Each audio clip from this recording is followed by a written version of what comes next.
Hello everyone, welcome to Manga Palate. This is your co-host, Manga Chef Isaiah. Follow Wow, me. you said your own name wrong. Oh, My tongue tied. Man. Yeah, your tongue got tied. Yeah. Keep going. And my co-host, Cecilia Luna. Thanks. Hi. And yeah. We have a special returning guest. Yay. Yeah. Returning guest. Second time. Yeah. What's up, y'all? This is Master Specialist Rashad joining on the deck once again. I fucking love the way you came in. That's good. That's great. Gotta give a moment of speculation, you know, be like, yo, who's the returning guest? Who could it be? Who? There's only been 2 other guests. You got a 33% chance of guessing right. That's better than Hagakure. Yeah. By the way, what are we talking about? This week we're talking about Danganronpa. Yeah. Danganronpa 1. Fuck. Okay. Danganronpa is particularly special to the 3 of us, as that's sort of the reason we're friends. Oh yeah. Like, our guest, Master Specialist Rashad Jones, and I met literally because of Danganronpa and the Vita. Mm-hmm. And part of me bonding with my co-host over here was over our mutual love of Danganronpa and visual novels in general. Yep.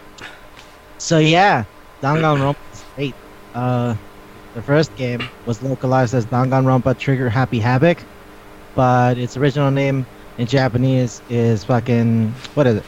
It's Danganronpa... It's Danganronpa... Kono Gakuen to Zetsubou no Kokosei? That's it, right? Yeah. It's like literally school hope. It's and it's a tongue twister. High schoolers of despair or whatever. Yeah. Oh boy. It was first released on the PSP in Japan in November 25th, 2010. Then it was released on Android and iOS in 2012 on August 20th. And then it came to the Vita fucking everywhere else. Mm-hmm. Going from 2014 forward. In Taiwan, it was January 13th. In Hong Kong, January 16th. US and UK got it February 11th. EU and Australia got it February 14th. And then for some reason, they just ported it to Steam way after the fact. On fucking 2016. Not too long ago. It's rated always gets the sloppy seconds. Pretty high. Well, like, they dropped it the same time they dropped 2, didn't they? They dropped all 3. Did they drop 3 at the same time? I thought V3 came after, because the V3 hadn't come out. Came out way afterwards, but the thing is, with 2, it came out, like, in a little time frame after the first one came out here. Yeah. Because I remember, like, by the time I beat the first one, there was already, like, a notification about they were already getting the localization together for the second one. I'm like, are you fucking serious? I just beat the first one. Yeah, and you guys already got the second one on deck? I mean, to be fair, the games came out a while longer in Japan. They did. Them over here because they weren't sure who would have interest. Mm-hmm. It was developed by Spike Chunsoft, which is what happened after Chunsoft ate Spike. Mm-hmm. But hey, I'm not upset about that. So I have a question. How did you guys become familiar with Danganronpa? I saw the first one. Yeah, go ahead, co-host. Okay. So, I saw someone's profile picture when I was playing a game. That's Junko. I was like, oh, she looks interesting. And I asked him about it. He was like, yeah, she's from Danganronpa. I just checked it out. I checked Okay. out the YouTube video first Was it like of the TV show or of the old of game? the original game. Ah, the PSP game. Okay, cool. How about you, Master Specialist Rashad Jones? So how I got into Danganronpa, basically I remember buying it. Well, this was around the time when I was just like acclimating to getting more games for my Vita, and I was just browsing like the game page for GameStop because this was around the time when the Vita just started to get more games, and I was like, all right, let me try and get more games. And then I see on the upcoming release list, Trigger Happy Havoc, and I'm like, what is this? And then I started looking into it, and then I pretty much went into a rabbit hole for the game because there were like an abundant amount of forums dedicated to it. So much shit. Yeah. Translating every single piece There was, of dialogue. like, for 2 specifically, there was a massive amount of shit on, I think it was, not NeoGAF. It wasn't NeoGAF. No, it was, was it Giant Bomb? Where this guy was like... It was Giant Bomb. It was Giant Bomb. Where this guy was just like doing line by line. Line by line. Yeah. Posting pictures, translating them. Yes. In real time. And everyone was just like, yo, what the fuck is this game? Yeah, okay. And from then on, I was just started investigating it. And I'm like, yo, this shit looks pretty hype. And then sooner or later, the release came out. I had to hunt 2 or 3 GameStops to find it. Because apparently, they didn't have enough in stock, to like warn, like, hey, a lot of people are gonna buy it, So I ended up getting it. I played. Here's the thing: I played the first 10 minutes, and it was after that I found out, like, oh, there's also an anime dedicated to it. And I'm like, really? And funny that you mentioned that. I watched the first episode of the anime, and funnily enough, the whole thing where the murder happens was the point where I left off at in the game. And I was like, oh shit! The first murder? They're gonna go into the whole thing. All right, let me cut. I'm off this. The first murder in chapter 1. Yeah, and I just dropped the anime completely. I'm like, nope. Okay. If you guys are gonna go in depth, no.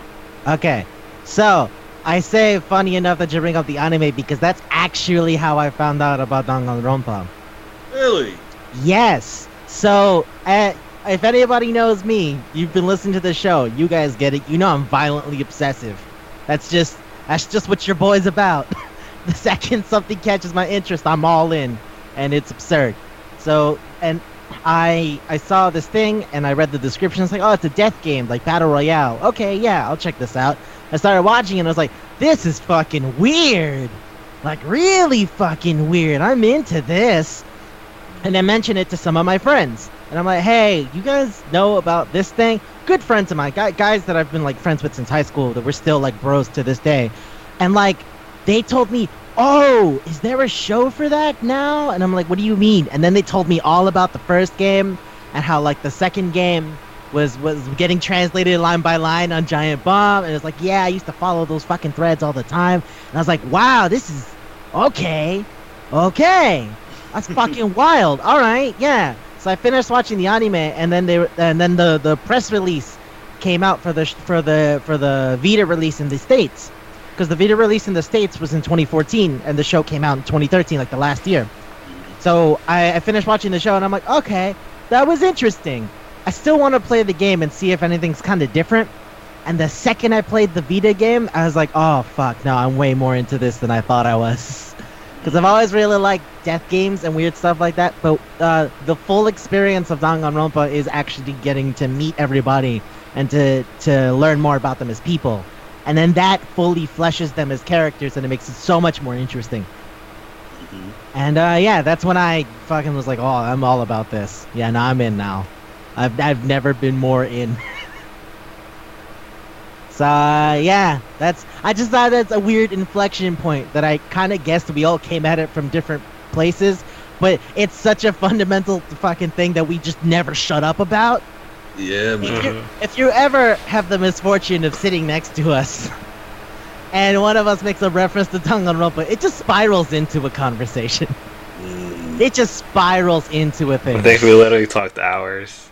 Yeah, we've talked hours. At least when 4 hours. 3 came out, we were like constantly going like, hey, when can you come meet up? Did you finish the game yet? What chapter you at? Blah, blah, blah, blah. So like, yeah, this is I remember you This is a told big me, don't thing. tell me what happened, because I'm out of that chapter. Yeah, you finished chapter 2, and I was like, you better not fucking tell me a goddamn thing. And Rashad had been way ahead of us because he got an earlier, a copy a few days earlier, and we're just like, shit. So yeah, That was Danganronpa. like man. an unexpected thing on my part because I just got the phone call out of nowhere and I completely forgot I signed up for the call list like months in advance and it was a few days early. I'm like, I wasn't expecting to get it. Like, oh shit, you know. So when I got over there, and surprisingly enough, there was not that many people. Because apparently, I guess like they want to get like a select shipment. Because apparently I was the first person they called. They hadn't even gotten to the other. Yeah, they haven't even gotten to other people yet. It's just like shit. Like we only got maybe like 5 or 6 copies, and there's like what 10 people on the list. Like let's just get these people out of the way. So yeah, man, fucking V3. That was a treat. Oh man, yeah, we're doing individual episodes on every game because there's too much to talk about in every single one. Too much. Yeah. We would like to have you back for V3. Oh, I'm all set. Oh fuck, the ending of V3, I could spend 2 hours on that by itself. Oh boy. All right, so talking about Danganronpa, Manga Chef Isaiah, give us a vague synopsis of what the premise is. All right, vague. So, these ultimate level high schoolers have these talents. One is like lucky. One's a Bozuzoku. It's like fight game liquor. Which is so weird. Wow, it's weird hearing you say that. Get to that. I fucking want to spend like 20 minutes on just that. That's fucking weird. But go on. I could say all of them, but we'll probably do it when we go over the voice Yeah. actors. We'll go over the voice actors. But yeah, they go into high school for gifted people, and then when they walk in, they like go unconscious, and they wake up, and then they're trapped in the school building. And there's a white and black bear telling them they have to kill each other if they want to escape. Yeah, so that premise is just like, it's a death game. Okay, yeah, I like death games, and boy was I not ready for where that was going. Oh boy. All right, so going over voice actors. There's a lot of people here, so let's try to not sit on each one for too long. But I have this to say: everybody is somebody. By which I mean, I guess because it was the fucking mid 2000s and Spike Chunsoft was just big dick swinging money. They got a lot of people. This cast, now that I'm thinking back on it, has So a let's lot go of star power. Monokuma, which should be voiced by the same woman who voices the villain at the end of it. But hey, no, it's voiced by Nobuyo Oyama, who's fucking Doraemon. Yeah, fuck you, it's Doraemon. That thing that is just everyone's childhood in Japan. Yeah, it's Doraemon. Everyone Sadly, stick with that image of Doraemon just being a sadistic teddy bear. Do that. Exploding people and shit. Also, sadly, she suffered from dementia and was obligated to retire recently. The protagonist that you play, Makoto Nagi, is voiced by Megumi Ogata, who is Shinji from Eva. Yeah, okay. She's also Yugi from Yu-Gi-Oh! Ken, Persona 3. She was Ken from Persona 3. And my personal favorite is Haruka Tenno, Sailor Uranus from Bishoujo Senshi Sailor Moon. What? Yeah.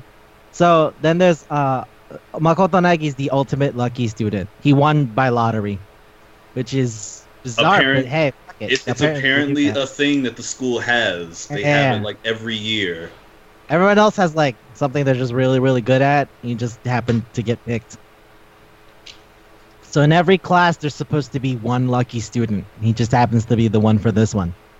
Because the whole thing about the lottery is you don't enter it. They pretty much call you by name. Like whoever they pick like I guess they have like some sort of like system that they dig into where they just like dig out random names. And I imagine it's a government records thing because they go has through to be. everybody in the country. It has to be, yeah. So yeah, they have this lottery every year, and Naegi, he just happened to get picked, and he was just as surprised as everybody else. Yay, Kibogamine, I guess. He's like, "Oh, I got into this school that I didn't even apply for. That's pretty wizard, I guess. All right." Then there's Aoya Sahina, the fucking super swimmer, who's voiced by Chiwa Saito. Chiwa Saito, we've mentioned her a few times on this show. She's called the little sister Koko Ashizen from Rosarito Vampire. She's Hitagi Senjogahara on that Bakemonogatari show. This is for me. She's Meru Otonashi on Sayonara Zetsubo Sensei.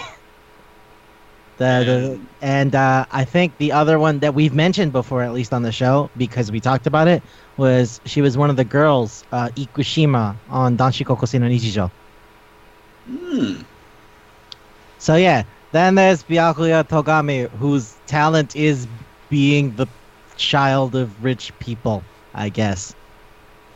Fucking sick. Just being the inheritor of just billions of dollars. Yeah. Built on like What was the it? corpses of his enemies and shit. I think the actual title Metaphorical was like, corpses. Affluent prodigy, yeah, Film Body. which progeny, Progeny. which just means, you know, he's the fucking son of a rich person. Literally what that means. Yep. He's voiced by Akira Ishida. Akira Ishida was Wow, he fucking voiced- Athrun. He He was was Athrun on, yeah, he's Athrun on Gundam Seed. He's on Gintama as Kotaru Katsura. And I feel that a lot of people know him as Gaara from Naruto. He was also the Persona 3 protagonist, I believe. For the movie? No, in general. No, because in the P3 game he never fucking talks. I mean, he says grunts and here Yeah, and that's what I there. mean, Big like, grunts. did he? Yeah, 'Cause but yeah. I'm amazed they didn't get a Foley guy for grunts. Oh yeah, from If day they got a one, specific guy. from day one he voiced him. Yeah. That's sweet. Okay. Yeah. Then there's Celestia Ludenberg, which, boy, do I not fucking believe that that's her name. Voiced by Hekiru Shina.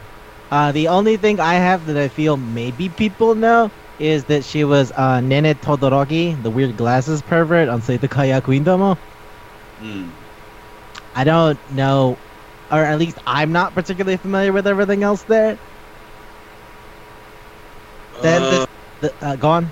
Were you gonna say something? No.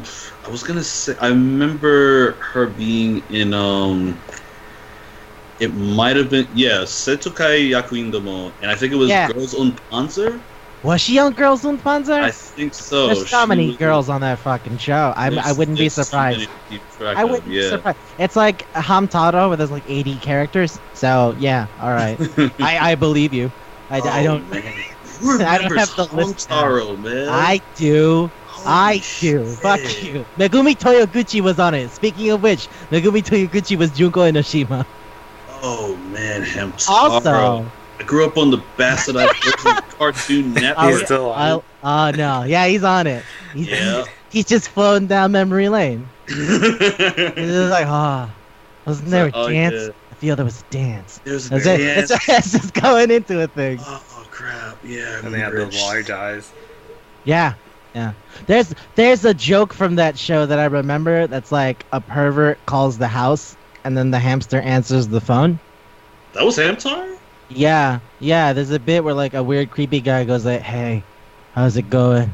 I'm fine. How are you? I'm doing good. What are you wearing?" And then the hamster goes like, "Nothing." That And he wasn't goes, Hamtaro. "Ah!" That was Ebichu. Was it? Yeah, it was the one where the guy was calling and he was like grunting on the other line, right? and then you just see like a Don't remember coming out the explicit. phone. I just remember the hamster in front of the phone. That was Ebichu, son, and he was asking like, "How much hair do you have?" He's like, "I'm full I of it." don't remember He's- that, but that's goes fucking hysterical. nuts. Does it He keep just goes going? nuts. How What? long does it go? Yo, it's like 5 minutes. That's and a then long something like time that for a just bit. stops grunting. That's a just long see, time like, for a bit. Fucking Oh, tear no. just flow out of the phone. That's a lot longer for a bit than I think that should have gone for. Yeah, man, it goes there. He's like, "Are you crying?" Fuck, what was I saying? Oh yeah, Megumi Toyoguchi. Yes. She was Takeba on Persona 3, so that's the second Persona 3 person. Mm-hmm. And she was also Winry on Full Metal Alchemist. And another thing we talked about, Shifuyu Orimura, the sister on Infinite Stratos. That went way over my head. Yeah. How long has it been since I've seen Infinite Stratos, man? Dude. How long has it been Dude. since we talked about it? Dude, I can't forget how bad he wants to fuck his sister or not fuck his sister. I can't. That, and guess who else was on fucking Infinite Stardust? Yoko Hikasa, who voices Kyoko Kirigiri. And Yoko Hikasa's done a lot in general, but I always go back to Hoki Shinonono. I don't know why. She was also Shino Amakusa on Seito Kaiyaku Indomo. Mio on K-On! We talked about fucking High School DxD, and she was the lead on that. And also, she was on Dog Days as the samurai, Brioche. She does a lot. Yes, it was. The lady does a lot of work. So really, I'm not surprised. She's busy. Yeah. Yeah. Oh, she's also Shino from Setokai Yaku Indomo. I literally said that. Oh, I didn't even hear you. That's the second say the Kaiyaku Indomo. Yeah. Hey. My brain stalled there for a second. Oh, she doesn't have a talent. Sleep. Yeah, Kirigiri, who knows what her talent is? Oh, It's she her doesn't remember. into the fucking thing, but she's like, I don't know. Mhm. Although, like, it's telegraphed from minute one. They're like, I wonder what's her talent, but she leads all of the investigations. Hmm. I was like, yeah, I wonder what that's about. Fucking amazing. Yeah, Kiyotaka Ishimaru is voiced by Kosuke Toriumi, who is another Persona 3 person. He's Junpei Iori. He's Kiba Inazuka, the dog guy on Naruto. And recently, he's Guido Mista in Part 5 of JoJo's Bizarre Adventure. So that's happening now. At least when we're recording this. Catch up. Shit. Fucking, my, like, if only barely second favorite character, best girl who's not a girl, Chihiro Fujisaki is the ultimate programmer. Oh yeah, Ishimaru is, what the fuck is the literal title? It's like something prefect. Student he prefect. is Student the ultimate like moral compass, something like That that. what English Oh translation was? yeah, moral compass. Cool. I just remember his entire thing is he wears that suit and never wears anything else. But he Yeah. has 10, so it's not gross, y'all. And I Yep. was like, okay. And yeah, best girl who's not a girl is Chihiro Fujisaki, who's voiced by Koki Miyata. Koki Miyata's been here. This man's been here a minute. He worked on Cardcaptor Sakura and the pseudo sequel series Tsubasa Reservoir Chronicle as Yukito Tsukishiro. He was Kota Tsuchiya, the guy who they call Mussolini on Bakoto Testo. And we talked about him before because he was the super not gay, but kind of gay, Mitsuki Kamatani on Meganebu. And for those shonen scrubs out there, he was also Yamada from Bleach. Oh shit! Oh, right, he was the little health guy. Yeah. Hanataro. Hanataro Yamada. Yeah. Okay. Cool. Oh man, yeah, that took me a beat. Bleach is one of the few shonen things I stayed with, and then when it kept going, I dropped out. Hmm. A lot of people did. Fucking. Speaking of shonen things, my actual favorite character in this, Mondo Owada, is voiced by Kazuya Nakai. Kazuya Nakai is voices Rorona Zoro on One Piece. He's also Toshiro Hijikata on Gintama. He voiced Date Masamune, the fucking Dragon of the West for Sengoku Basara. And a big one to me, but a little one to a lot of people. Mugen on Samurai Champloo. Mmm. I love this guy. I love his voice. I like his attitude. I love Owada a lot. So this is just another good one. The dude voices like anything, The real just thing. remotely manly. Yeah, he's a manly, tough guy. Yeah. Ah, man. Then there's That was Sakura. also All gone. his talent was also the Viking leader. Oh yeah, he's the Bozozoku, and I Mhm. think that might lead into why I like him so much. But yeah, and the Sakura Okami, the martial artist, who's voiced by a woman whose stage name is Kujira, which is just whale. I don't get what that's about. Hmm. But yeah, she voiced Orochimaru on Naruto. Dokuro, the skull fucking leader in Kaminami Sashiru Sekai. And this is a big reach. This is for those of you who have stuck with us for the last 50 episodes or so.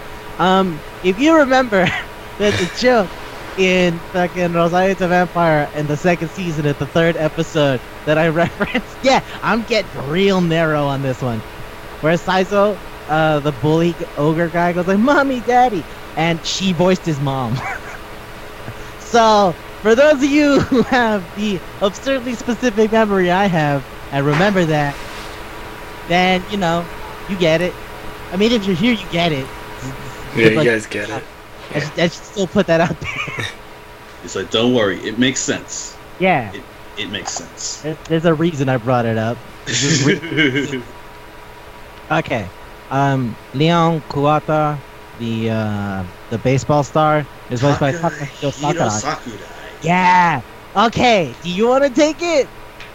Give it- Okay. It's one of the things that like people would fucking shit their pants. So, for the majority of anime fans, currently he voices the main frontman of the Matsuno siblings, Osamatsu. Yeah. Osamatsu. What else we got? For the people who, for some reason, were watching Toonami past 11 back in like the 2000s, he was also Suzaku you got Kunuki. it? Yeah. Yeah. Good. Yes. Do do do do do do do do do. Yeah, you know I it. never have that song. Flo. Flo, you Yeah. had a strange career. Yeah, he Sorry. voiced Yeah. a lot. He was somebody from Fairy Tail. I think his name was Sting. There's a JoJo in there. Oh yeah, he was also Rohan Kishibe. Yeah. Yours and mine. Oh yeah. Yeah. Fucking Yours and- Heaven's Door. There you go. Yeah. Do it. Turn his face into a book. Do it. Okay. What other? Nikoni. Shut up. No. No, let's not talk about that meme that no one saw ever. Okay, that's too deep. Literally just us. I think it's our circle of friends. Too much. But yeah, also, he's Cloud. Fuck you. Mm-hmm. Final Fantasy, do you like every voiced version of Cloud since Kingdom Hearts 1? Yeah. He did Advent Children. He was there for that. Got PTSD flashbacks of that shit. Yeah, that's a dark memory. Dark time. That was a time, man. It was a time Yeah. to be alive. It's a time to be alive for a lot of people, including Gerard Way. He made money off of that. No We're way. just gonna leave it at that. The singer to My Chemical Romance, Gerard? Oh yeah, him and Comic book writer. yeah, In Umbrella Academy. in the Japanese version, he did a duo with I think his name was he was a Japanese rock singer. I think Kosuke Himura. Oh, Yeah, Oh, they did a duo. why not take someone like Kenji Otsuki that makes more sense for sad, whiny, screamy boy? That's weird. That's a weird pick. You got me, man. Oh, shit! Like even like I don't know, like Ryuki from the Gazette makes more sense than that. I think they just said like, "Yo, just get any Japanese singer from the Showa era. What you got on the payroll? As long as he got a raspy voice, it's good. Get him right now. Do it." Yeah. On the topic of people who sing, Sayaka Maizono is an idol. That's her thing. And she's voiced by Makiko Omoto. And fuck you, she's Kirby. Mm-hmm. Fuck you, that lady's Kirby. Also, for the people in the know, who here's in on Cutie Honey? Do you remember Cutie Honey Flash from the 80s? She's that version of Aki Natsuko, her best friend. One of the two versions of Aki Natsuko that doesn't also want to sleep with her best friend. Which is, I'm amazed Cutie Honey continues. Like, it's always one of the things that I hoped would stick around, and it's here. But not always in the way you expected it to be. Also, there's Yasuhiro Hagakure, the guy that I made a joke about earlier, about 20% accuracy. 33%. Is it 30% accuracy or your money back? 30. I thought it was 30. 30. I looked at one of the things from the conversation. It said 20, but I don't remember. It's been a while since I looked at it. It might be 20, yeah. He's voiced by Masuya Matsukaze, who's Proto Man. From all your favorite Mega Man things. Every time Luz was there, he got paid. Mm-hmm. Also, for another franchise that people like to forget about, Shenmue! He's Ryo Hazuki. Are the fishermen at the docks? Who knows? Shit, I completely forgot he was in that. Oh, yeah. And continuing with old things I think most people forgot about, he was the glasses guy, Kyoya Otori, on Oran High School Host Club. Yeah, he was. It was. Holy shit. It's been years since I watched Oran, man. Yeah. And we're getting to the last two.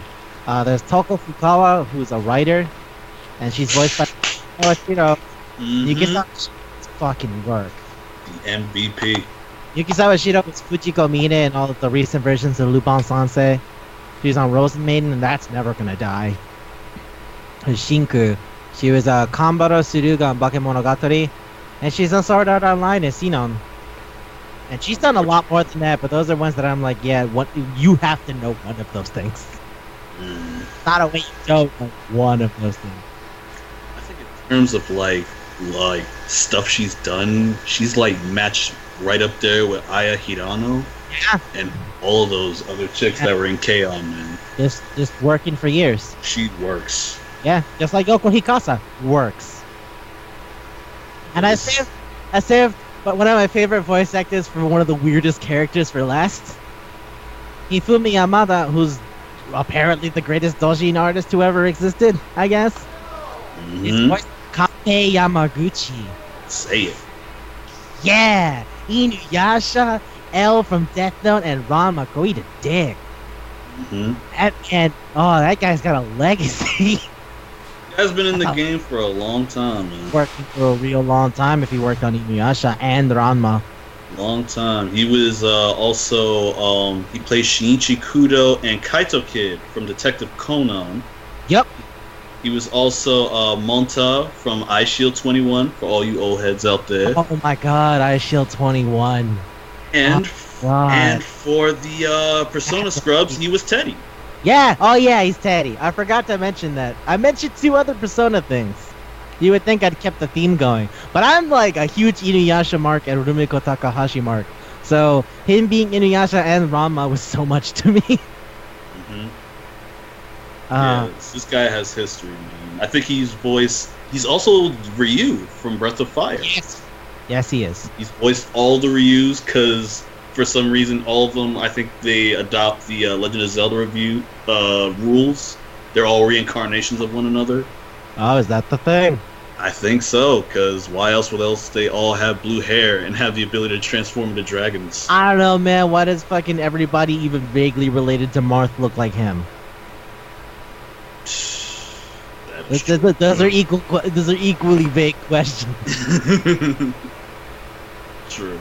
All Lucina has to do is tuck her hair, and suddenly, I guess that is Marth. I guess that's Marth, sure. No one even asked. I'm like, yep, I guess that's Marth. Yeah. Fucking, okay. So, yeah. Now we can get into the actual details of the plot if you want to do that. Well, generally speaking, the game sort of works like this. There's a daily life, and you just kind of bum around. then Monokuma shows up and says, "Here's a reason you guys should really want to get out of here." Now, somebody commits a murder, you investigate, and then you do a trial, because that's kind of the thing. So you have to kill somebody to get out, but you don't just kill somebody. You have to get away with it. So there's a period where everybody gets to look around, collect as much information as they want, and get all the details together, and there's a trial. Now the trial basically works like this. At the end of the trial, you're going to vote on somebody to, who did it. If you're right, that person gets executed. And if you're wrong, everybody except the murderer gets executed, and the murderer gets to go free. Honestly, it's mostly just the cycle of, we're hanging out. Shit's pretty weird, but we're hanging out. No, here's a reason somebody's gonna lose their shit and commit murder. Some of them I feel more valid than others. Seriously, what do you that money? What is the point of that money? Fuck you. That's stupid. But, yeah. So, it's pretty much it. Yeah. So now, like I said, if you want, we can go into any single one of them. I would love to just talk about Chapter 2 because it primarily focuses on my two favorite characters. But hey, I want somebody else to take a shot and go first. Okay, so... Okay. Oh, you want to go? Okay. I was gonna say Chapter 1 was interesting because, Jinko dies. Because Chapter 1 was the thing that hooked you in. It hooked me in. It's got to get you in there. Exactly. The first chapter is really the appetizer to just the craziness that the series is known for and what people just plain celebrate it for. What it's all about. Yeah, it's really the staple of it. Because this first one was like, wow, okay, let's take a shot, and I was like, well, everybody loves it, let's keep going. Mm-hmm. Never stop, never get off the hype train that is Danganronpa. Even though it's a very small train. It's a small but packed one, man. It is. It's a bullet train. It's cramped. You needed to get fucking police officers with white gloves to shove people to fit on the train. Yep. But it's not a big train. If that train rolls, it never stops rolling. Never stops. It doesn't stop, even though now I want it to stop.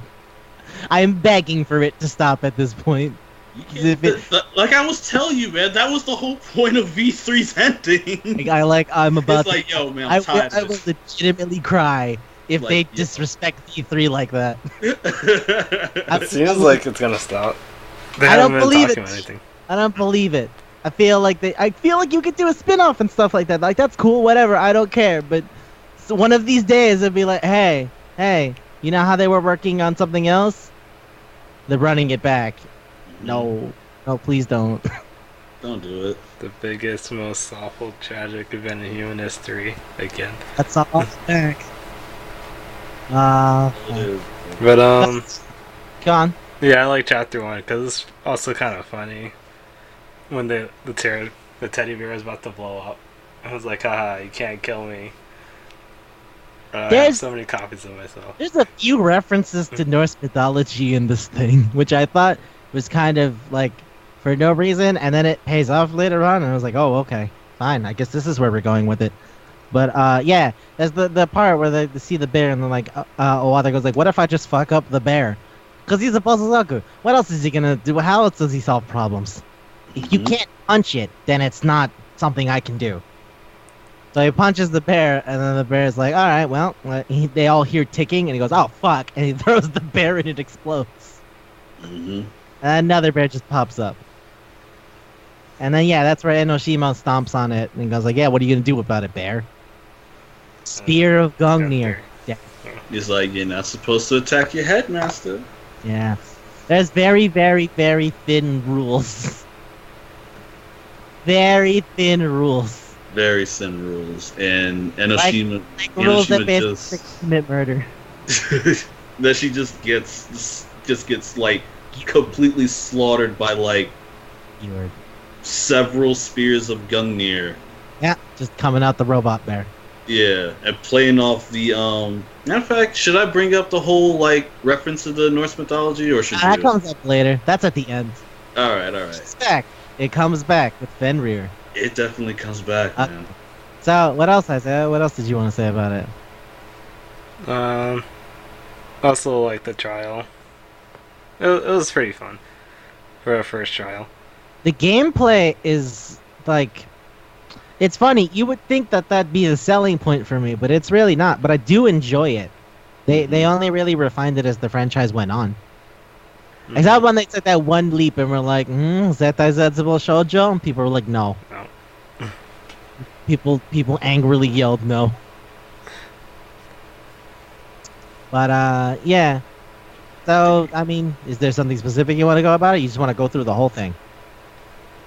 I'll say the specific parts I like. But, I like that Leon was, like, spelled backwards by, Maizono. Yeah. You couldn't really tell. I thought that was always fun. You know what? I love, since you bring that up, right? And it's like, it looks like 11037, right? Because of the way it's, like, written fucking backwards and the left-handed. There's this fucking Owada. He goes, hey, Fujisaki, you're a fucking nerd, right? Tell me what that means, computer nerd. And then Vijayga's like, that doesn't mean anything. I don't, what? And he's, fuck you. It's like, you know numbers. Come on. Yeah. It's literally, hey, computer nerd. What do numbers do? No? Meh. Mean anything? I love him. I love him so much. Oh, shit. Yeah, it's a wild trip. I really do say, like, I want to kind of avoid getting into too much detail for all the stuff, but like, because fuck you, go play the game. It's amazing, but like, Yeah, holy shit, it's pretty so much good. almost on everything now. Yeah, it's on every possible platform you could want. Is it on 360? No. Did Microsoft? Okay. You gotta get particular there. Microsoft. All right. Do you think Microsoft would ever fucking push a visual novel? Probably not. I feel like visual novels are too Japanese for Microsoft to want to get in on.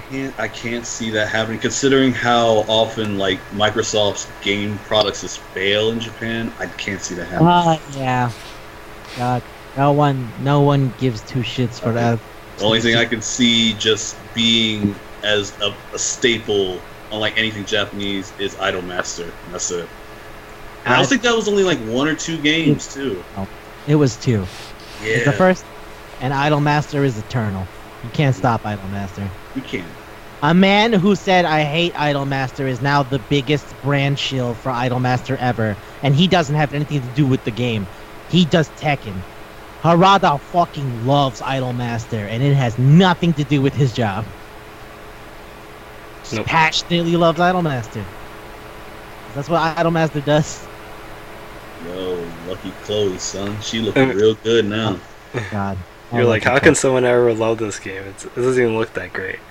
And then just like dive into the deep hole. And now he wears the shirts everywhere.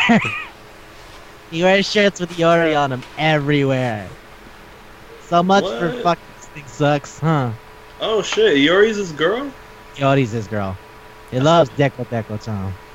That's amazing. Yeah, I don't know where that decision came in, but for some reason that's what he's all about. I mean, I personally would go with Takane, but that's just me. Oh, Shijo, huh? Full second Makoto, maybe? Oh, that's my number 1. Full second Makoto? I mean, most base people, they just go straight for Miki. That's them. It makes me sad that you say that, because my buddy from high school, his favorite's Miki, and I'm like, really? And he goes, she's playful. I'm like, okay. So sure. Alright. I guess that's where we're going with it. It's whatever. We're friends first. It's whatever. It's cool. It's cool. You like seeing what the other kids are doing before you jump into the sandlot. It's all right. It's fine. So I do like the idea of like the race war not being about race and it's being about who your favorite Idolmaster girl is. It's like some guy is shoving someone around. It's like, what? What are you doing? This is Hibiki turf. Get the fuck out of here. Just shoving a guy around. What if just two dudes beefing on like, yo, who's better, son? Azusa or Haruka? What's up? What's up? He's like, yo, this is Azusa turn, son. You better back the fuck up. I like the idea of the guy going, ara, ara, pulling out a gun. That's so looking at, funny. "Ara." Oh, shit. Let's go. Yeah. What's up? What's up? Fuck. That went Um, on an extreme tangent right Yeah, there. that's us. That's us, though. How's that any? So It's it a is. Manga Palate. Oh, it is. It's okay. Just keep doing it. You This is where get the it. viewers come from. That's why you're here, right? Please be willing to put up with that. Because we. I mean, Anyway, Idol Master is kind of tangential to Maizawa. Yeah, pop idol. Idol's idols. Idol master. You quit master this idol, she murdered a man. And then got. Well, She tried murder to. him. She tried to. She Tried tried to to. murder a man. And then she got murdered. But not too much Like- details, right? I could go for like 2 hours about chapter 2. Because chapter 2's motive is so strong. Honestly, man, you could go on hours for like any of the chapters, man, because I know, that's just but- how. Me, Owada's thing is so strong. Because, like, Celeste, you want money. Come on. Be Mhm. realistic. Be realistic. Think about your situation. About it. Just a little bit. I get Maizona. I get Owada really hard. Like, that's the strongest one, because that wasn't even intentional. That was a psychotic break. Mm-hmm. And went nutters.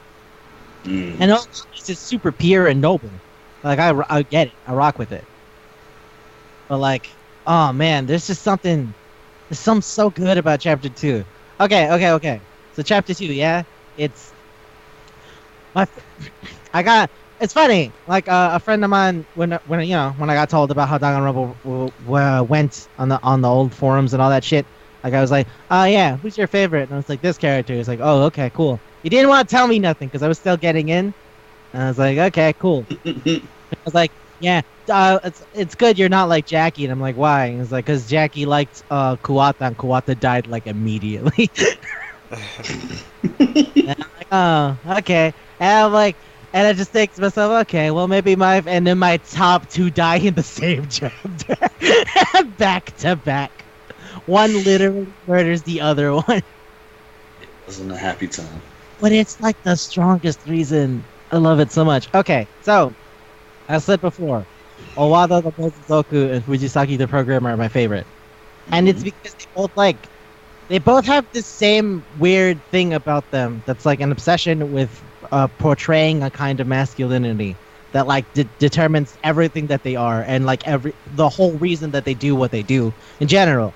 Mm-hmm. So like the chapter 2 motive, the first one was, hey, see how your friends outside are doing, your loved ones, are they good, are they bad, want to find out, commit a murder and get outside. And then the chapter 2 thing is nobody does shit, everybody's just kind of like hanging out. Togami's an asshole, and he's like, I mean, like, this is a game and I plan to win. And I was like, does that mean you're gonna murder somebody? What's up? He said, don't worry about it, worry about yourself. Wada's about to rock his shit before Nagi gets in the way, hoping to stop the fight. So, yeah. So, they're just being shitty, but they're just hanging out. Nobody's doing nothing. Mm-hmm. Togami's hanging out in the library, the second floor open, people just looking around. And, so, eventually, Fujisaki gets murdered.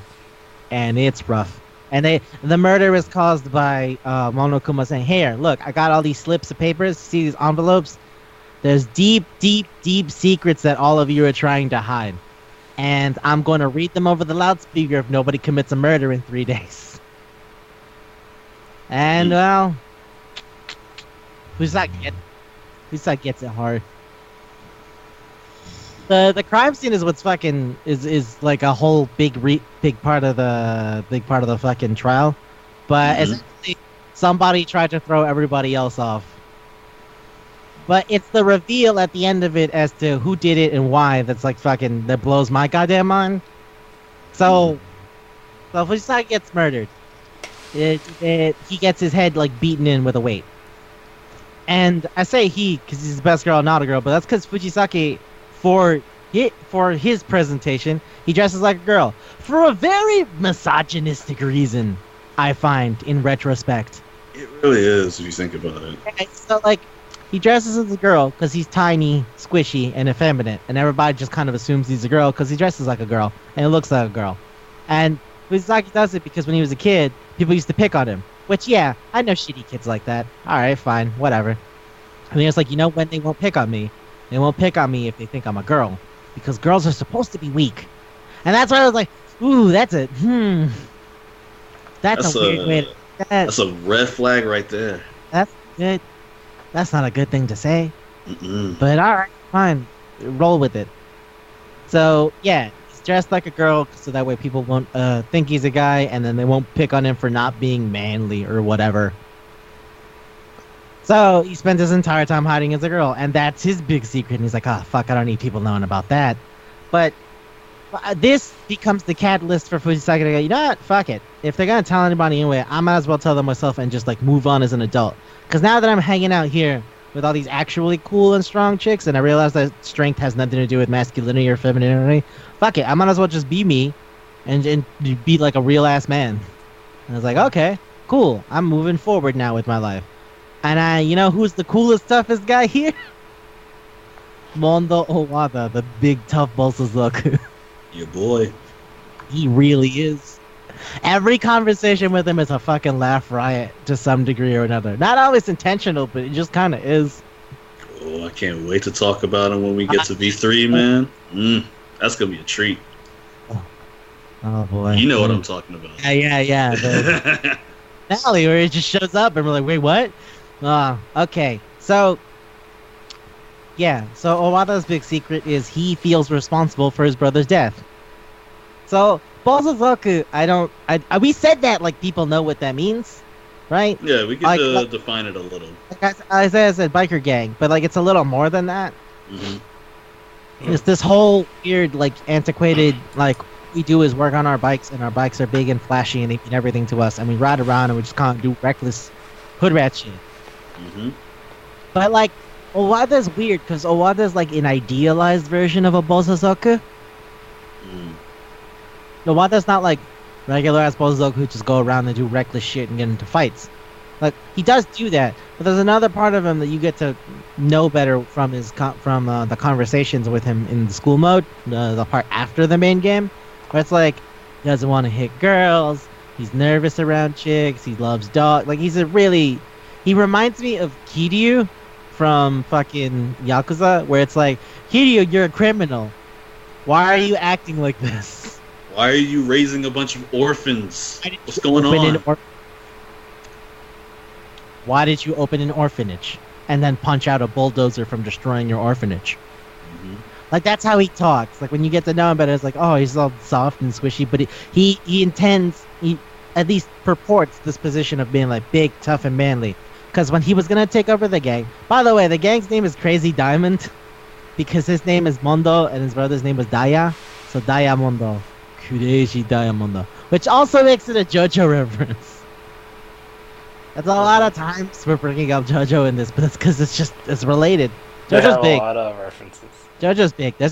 I can't wait. There's a ton of references in this. We could talk about the school mode, and I could just like not shut up. Like, let's do that. But anyway, so yeah, they're the Crazy Diamonds, and his brother's gonna step down, and he's gonna take over for the gang. And I was like, okay, cool. But like a lot of the gang members are like, well, he's only filling in for Daya because he's his little brother and they helped found the gang. Mondo's not that great. He's like, man, I gotta prove myself to these fucking guys. Alright, what do Bosozoku respect? Good driving and big manly fucking swagger balls, whatever. So he's like, alright, hey, bro, if you're gonna step down, how about we race one last time and I'll blow you the fuck up? And I was like, okay, sure. And they race recklessly because they're Bosozoku. And Owada, or rather, I guess more specifically Mondo, because they're both last name is Owada. But yeah, Mondo almost eats shit and gets crushed by a semi truck. And Daya pushes him out the way and dies instead.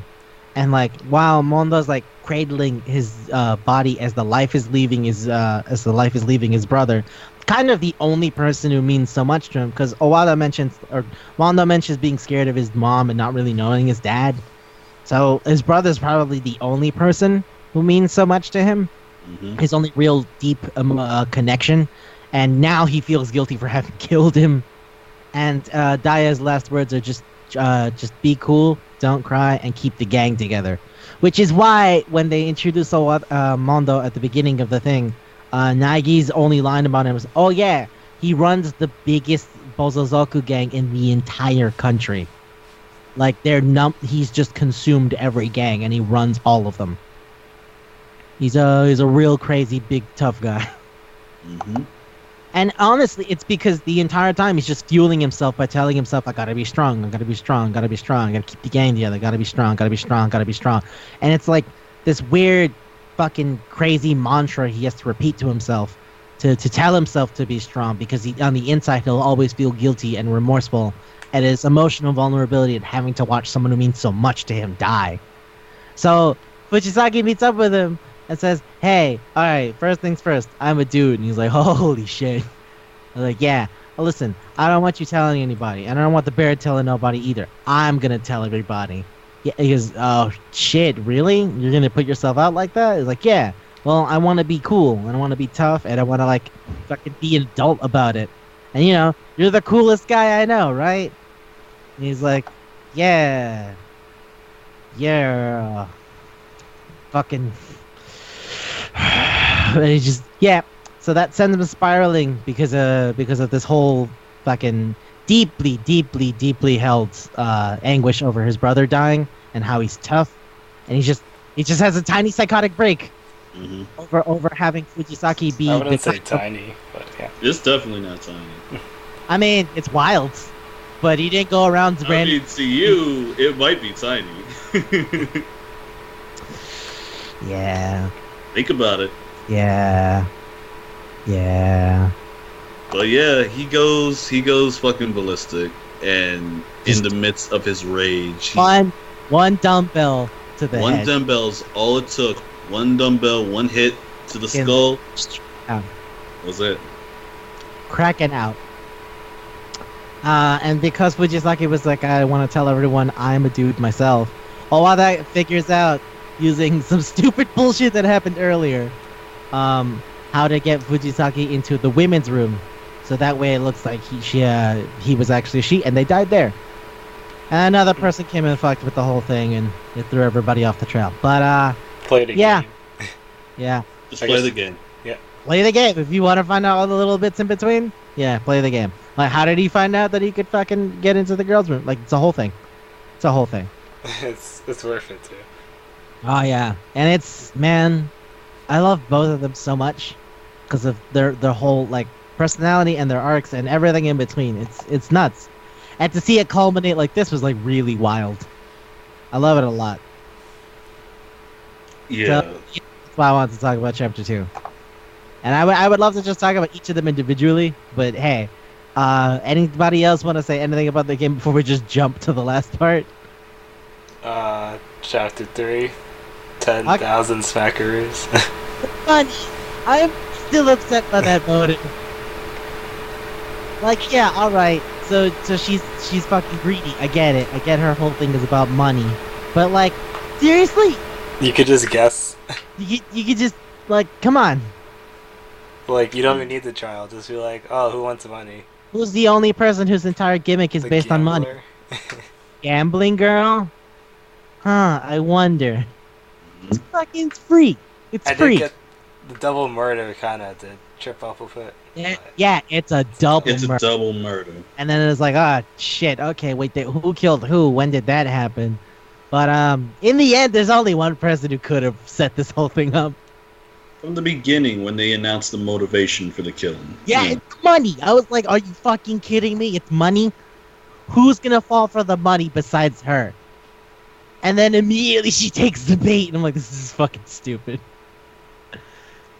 I'll admit, though, her getting 2 people killed is pretty wild. Like, that shit was insane. Yeah, anything else? Your shit. I mean, I don't want to say, like, too much without, just going into, like... One big fucking thing. Guess what? There was another student the whole time. Oh, yeah. I was talking about it's like, oh, yeah, there was supposed to be, 16. 16. There were 15. There were 15 of them. 16.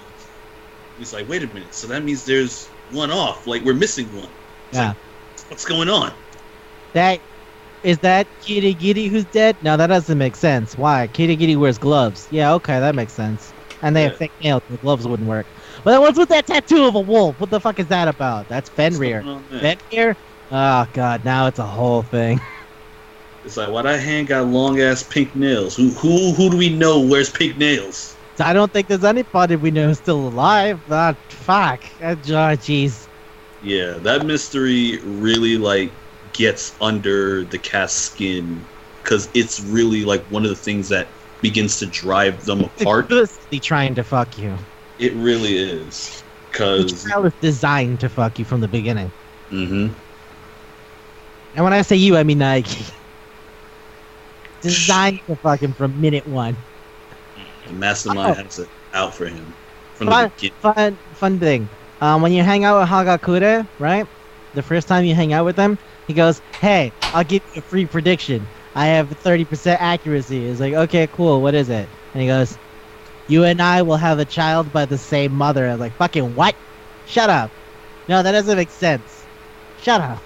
He goes, "I'm 30% accurate. I get it right 100% of the time." And if you make a choice in chapter 5, that prediction is super true. That prediction is super true. That's freaky. Yeah. I mean, the game is designed that way, but yeah. Yeah, that's what I mean. Like, oh fuck, because you don't have to hang out with them, so you would just see that. The hangout stuff is optional throughout the game. Between every like daily life where you're just kind of hanging out, you get a free time, which is when you get to go hang out with people and get to know them better. So who you choose to hang out with is really up to you. I mean, when they die, you know. But like, fucking hang out with Hagakure and then him saying that, and then getting to chapter 5 and doing that, and I'm like, oh shit. Well, that's all that happens if you hang out with Hagakure first.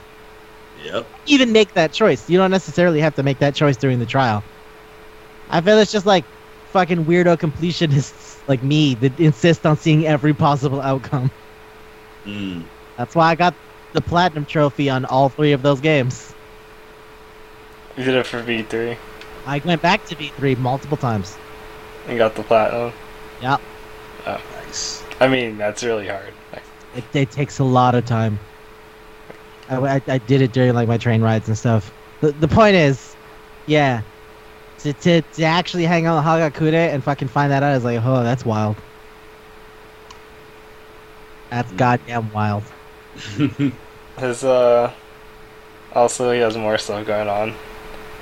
Actually, okay, that's a good segue into school mode since we're not gonna like explicitly detail what happens at the end of the game. Oh, we're not. Okay. I mean, no, I think we're good. I think there's one thing I want to say. There's a big reveal at the end of the game, which, if you listen to the episode like we did right before this, I think, was it 48, right? Because 49 was called a kiss. Yeah, 48. If you listen to episode 48, where we literally did an episode about a fan fiction about this game, this is the thing. There's a moment at the end of the game where they go, "Hey, guess what? You don't remember 2 years of your life." And I was like, wait, what? And out of context, that means nothing.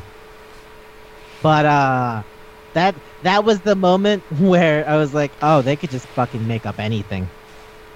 If you don't remember 2 years of your life, anything goes. Who gives a shit? Yeah. The time period is very, like, you can fill it with anything. You can fill it with anything. Which is why I was like, that means that the fanfiction is possibly canon. Who gives a shit? It could be. If you don't remember 2 years of your life, 1 month is nothing. Yo, Kodaka could just look at that and he could just shrug his shoulders like, it could be true? Yes. Well, it could. Who knows? Maybe I am not gay. Or It's maybe like, I'm... yo, it's like, yo, 2 years is a long time. long time. But yeah, oh yeah. So like when you hang out with Hagakure, he goes like, yeah, I got left back 3 or 4 years. So when you hear the thing about fucking your 2 years, Hagakure's first response is, oh god, I'm old. Because he's already older than everybody else. But knowing he's 2 years older than that, he's like, oh fuck, I'm like 6 years older than him. 6 years older than I thought I was. This is miserable. So it's like a 21-year-old hanging out with 6-year-old students. Let's assume 16, yeah? He's 24. Mm. And the rest of them are actually 18.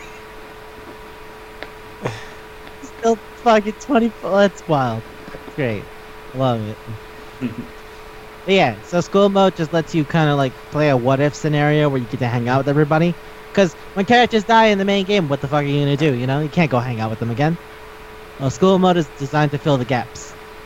You get to meet and hang out with everybody, and that's when like you learn everything about everybody, and it kills it. It kills it for me. That's the thing that clinched it. Like I already enjoyed the main game. I liked hanging out. I wanted to get to know everybody better. When school mode was unlocked past the main game, I was like, oh, I can go back and actually get to meet everybody. And I was like, oh fuck, you're all weirdos, but you're also like real people. I was like, the main game just gives you like little snippets of who they are as people, because you can only do so much from the small amount of time you get to know them. But in school mode, you just can fucking go all out. You learn about Owada's riding a Suzuki straight pipe motorcycle, and I fucking loves his brother. And now he's like, I want to be a carpenter because I want to fix shit since I'm used to breaking shit. Like all of it just fills it in. That part where he cries over the dog, it was like, that's real for me. Chuck. That's real to me. Chuck, baby. Yeah. It was like, you had a dog? He was like, yeah, I had a little Maltese. His name was Chuck. It's fucking adorable. It's like, Maltese, I didn't expect that from a guy like you. I don't know, I thought like a Doberman or something. Chuck was smart as fuck, man. Just give me slippers and paper. It's an awesome dog. Fucking, he just starts crying because he remembers his dog dying. I was like, fucking miss you, Chuck, my baby boy. And I was like, yeah, that's real for me. That's straight too real for me. I remember, I think I told this to Isaiah. I don't know if I've told this to you, Rashad, but like fucking one time I was dragged to hang out with this girl I don't like. And we were just kind of waiting for everybody else to show up. And so we're standing there, and I see this lady walk by with a dog. I'm like, oh, cute dog. She's like, yeah. So we started talking about dogs and like pets. And I think about my dog that passed away, and I literally fucking teared up. I just couldn't hold it in. And that's why when he's like, Chuck, my baby boy, I was like, yep. He gets it. He knows what it's about. This is why he's the best. That's why I love him. You gotta love the dog, man. How could you not love a dog? What are you, a JoJo villain? Ah, come on, Fucking not love a dog. I thought you're a monster. They do a really good job of making people look realistic. Yeah, I mean, like, the characters. Yeah. They make them like actual people. Yeah. The fact that you said that started that sentence with you, they make the people. Like, it says a lot. Because normally, like, with the stuff like this, you don't get a lot of time to develop characters. Mm-hmm. And if you think about it, in the main game, you don't have the most time to spend with them to get through the bits that make up school mode. And it definitely makes sense given the fact that the setting is a death game. So there's no telling like when the person that you're hanging out with or like spending the next hour or so getting invested in their backstory, you know, they might get off. Yeah, they might just get next. In the first game, you could tell because some of the free time events are way shorter. Yeah. If you're paying attention to like certain free time events, they won't go past a certain point. The fact that you can finish Mizono in the first day is a big sign that girl gonna die. Yeah. But you would have to know that ahead of time. Yeah, some are shorter than others. Talking to her. Mm-hmm. Because they assumed, well, they're gonna die by this chapter, so you don't have the most time with them. Yeah, but the school mode was, in my opinion, like a really great addition because the most visual novels I played that have like a consistent setting, you know, there's not really any choices to like branch off, you know, from like when you're interested in other characters is like one consistent, you know, it's streamlined basically. Yeah, you don't get time to flesh everybody out if you already decided when they're gonna die and when. Exactly, and school mode provides you the opportunity to, you know, to spend time with those characters, and you know, when you're introduced to them in story mode, you're just thinking like, oh, you know, they're just like ticks in a box. They're supposed to, like, yeah, it's that guy. You've seen him before. You know, they're supposed to feel like some sort of like trope, but then you talk to them in school mode, and as Isaiah pointed out, the game does a really good job in having them feel human in a way. Because like, oh, these are more than just like anime, stereotypes. These are real people. Like they have lives. Not even like animated, and yet somehow I feel significantly more for fucking Ogami giving you a girlish smile at the end of her date. That I'm like, oh, shit. It's a really good. It's a really strong theme. Sprites are really good. It's a really good theme too that they perpetually bring up as the series goes on, and it really hits the highlight in V3. I feel when it comes to like how human the characters feel. I think that's the most highlight. It's like, the most highlight. It's the most real it's ever been. I can't wait to talk about V3. This episode is just us being hyped about V3 now. To be fair, I could spend like fucking 2 hours going on about why Owada seems so much fun as a dude. Like that shit where he's like, where he goes like, I don't know, man. When I fucking get antsy, I just need to like fucking get it out there. Yo, you want to fight, bro? And I was like, what? No, you're like literally over half a foot taller than me. And that's real. People do feel like that.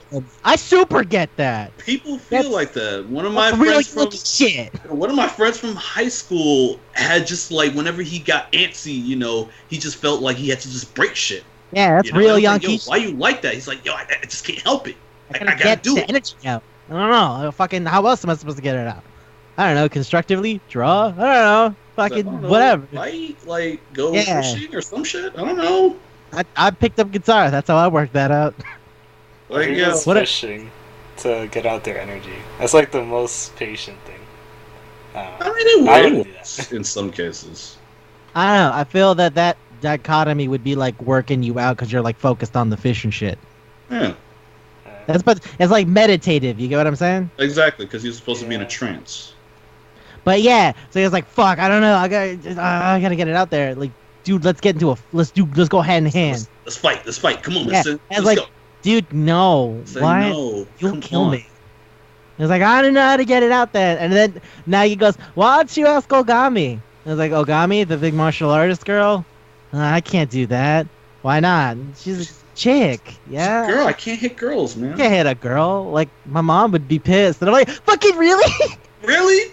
You? This is you? And it's like, yeah, this is me. And I'm like, damn, all right. And about that too, he goes like, yeah, I can't hit a girl. Like, I do a lot of shit, man, but I can't hit a girl. I can't hit a girl, man. My brother told my mom would get angry at me. Yeah, he's literally like, my mom would be mad. Like, I don't even know. My mom would be so mad at me. Also, like, I can't even really fucking talk to girls. Like, I fucking, he starts yelling. It's like, dude, are you okay? It's like, I get nervous, I yell.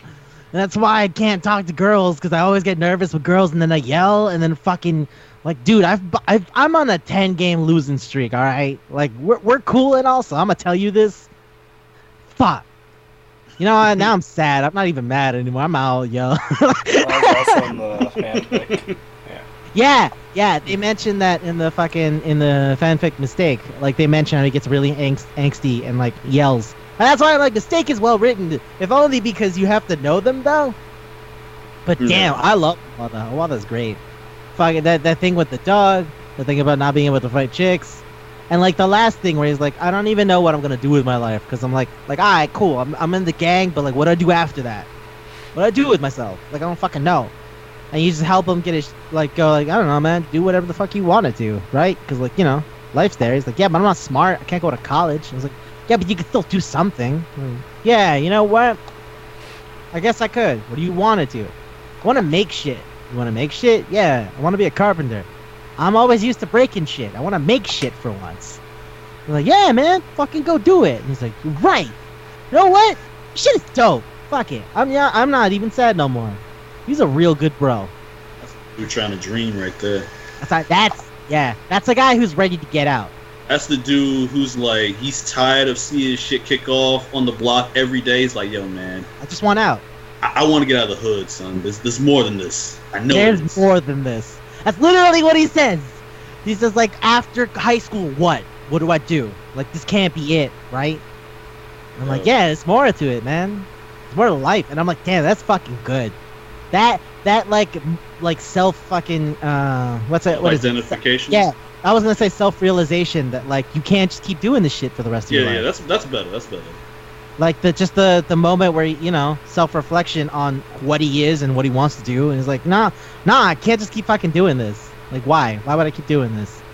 Fucking like I gotta get old at some point, right? Like, fucking I gotta grow up, man. Yeah. It's some fun shit now when I'm like 16 and like fucking a scummy little hood rat, but like after that, what? What am I gonna do? It's wild. Yeah.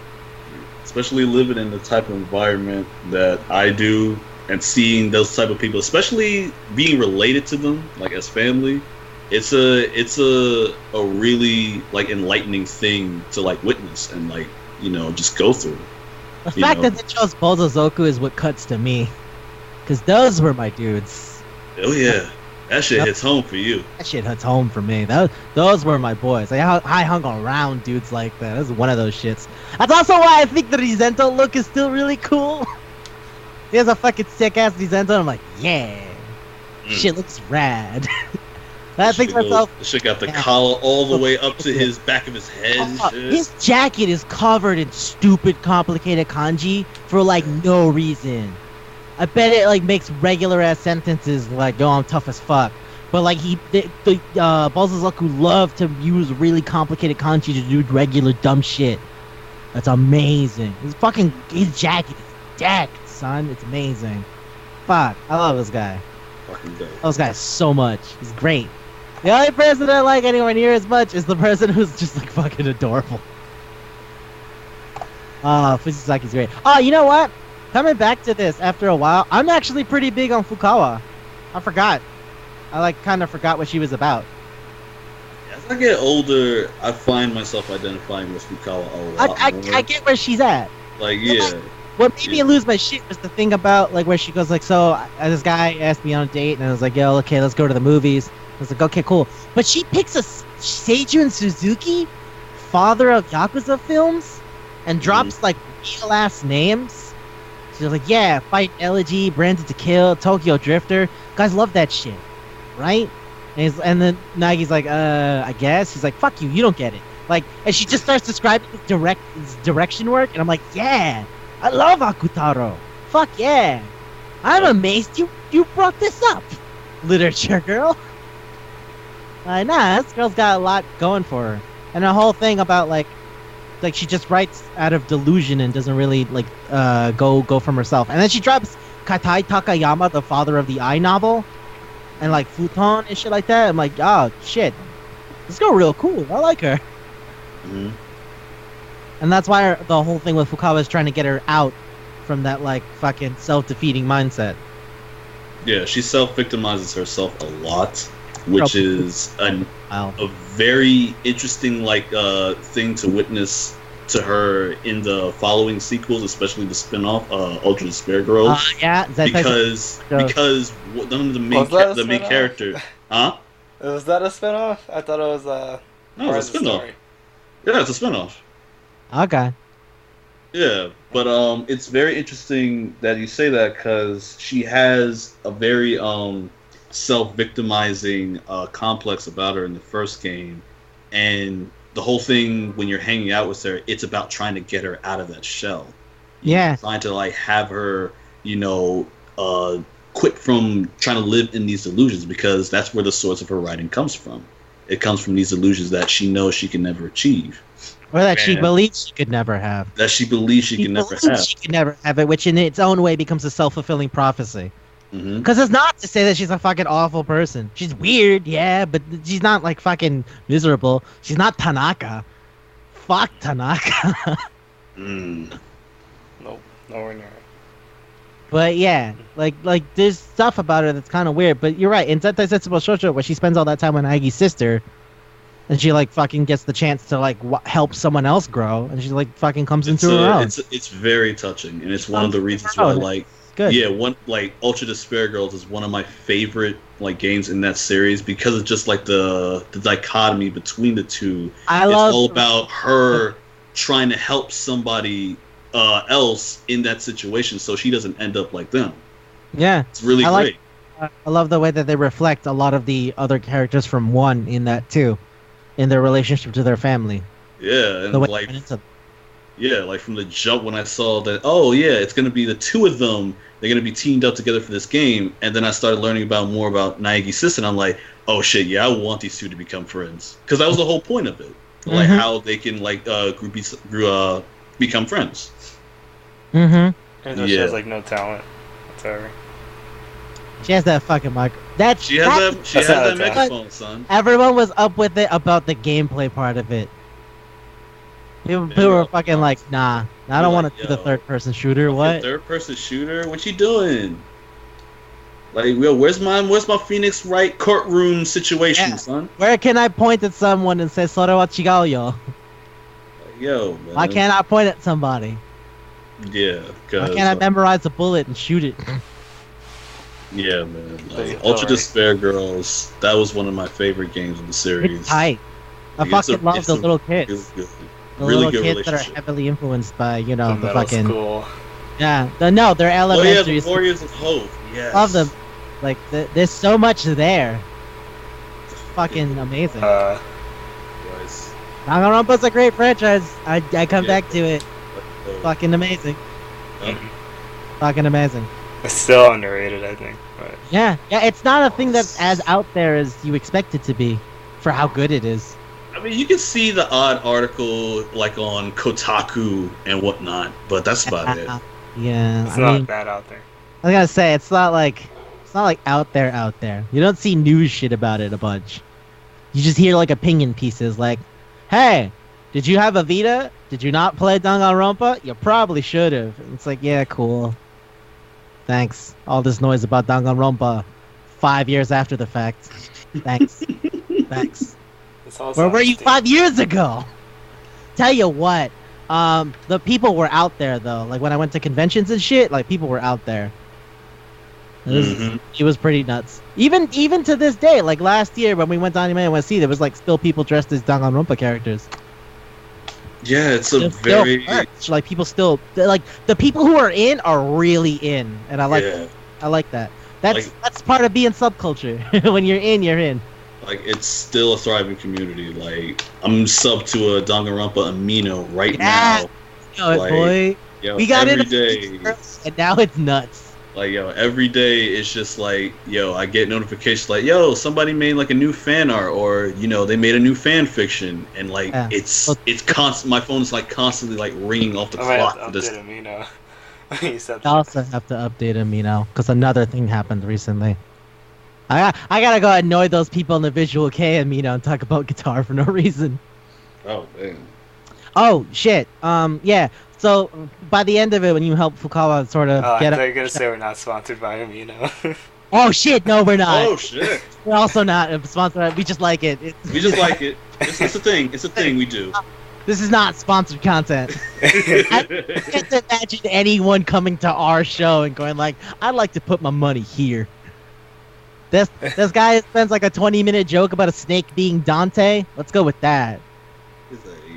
Some Mino thing sounds cool. These guys on Manga Palate, they said it's cool, right? Where I put my money at? To Manga Palate. Squarespace. No, that's a joke. We don't even have a website. No, they're sponsored by Squarespace. It's wild. Fucking video I watch is either sponsored by Squarespace or Curiosity Stream. Shit you not. Or Skillshare. Oh, Skillshare. So many dudes are like, "Hey, you heard about Skillshare? How would you like to learn a new blah blah blah?" I know we're not sponsored by Skillshare, but actually it's pretty cool. Yeah, I haven't gone in on it. Yeah, I learned the coding. That's dope. I wonder if I could put a Skillshare class up about music theory. No, wait, why are we doing this? This is Manga Palate. We go on tangents all the time. Dude. I was gonna say This is us. This is us in real life too. We'll start on something, and then by the end of it, it'll be like, "So teeth are weird, right?" Fucking know how we ended up there, but we ended up like, "Yo, Lord Byron, fucking Taiwan, son." Talking about Gotobu no Hana Yome, and by the end of it, so fucking have you actually read like fucking Genji no Monogatari? Because I feel like more people should respect it, considering its implication for the harem genre. Like, it fucking just goes. It goes places. It's stupid. Stupid. So yeah, I got Fukawa's poem that she writes after, like, she goes like, you know what? I think you're the shit. It's really, like, fucking wild.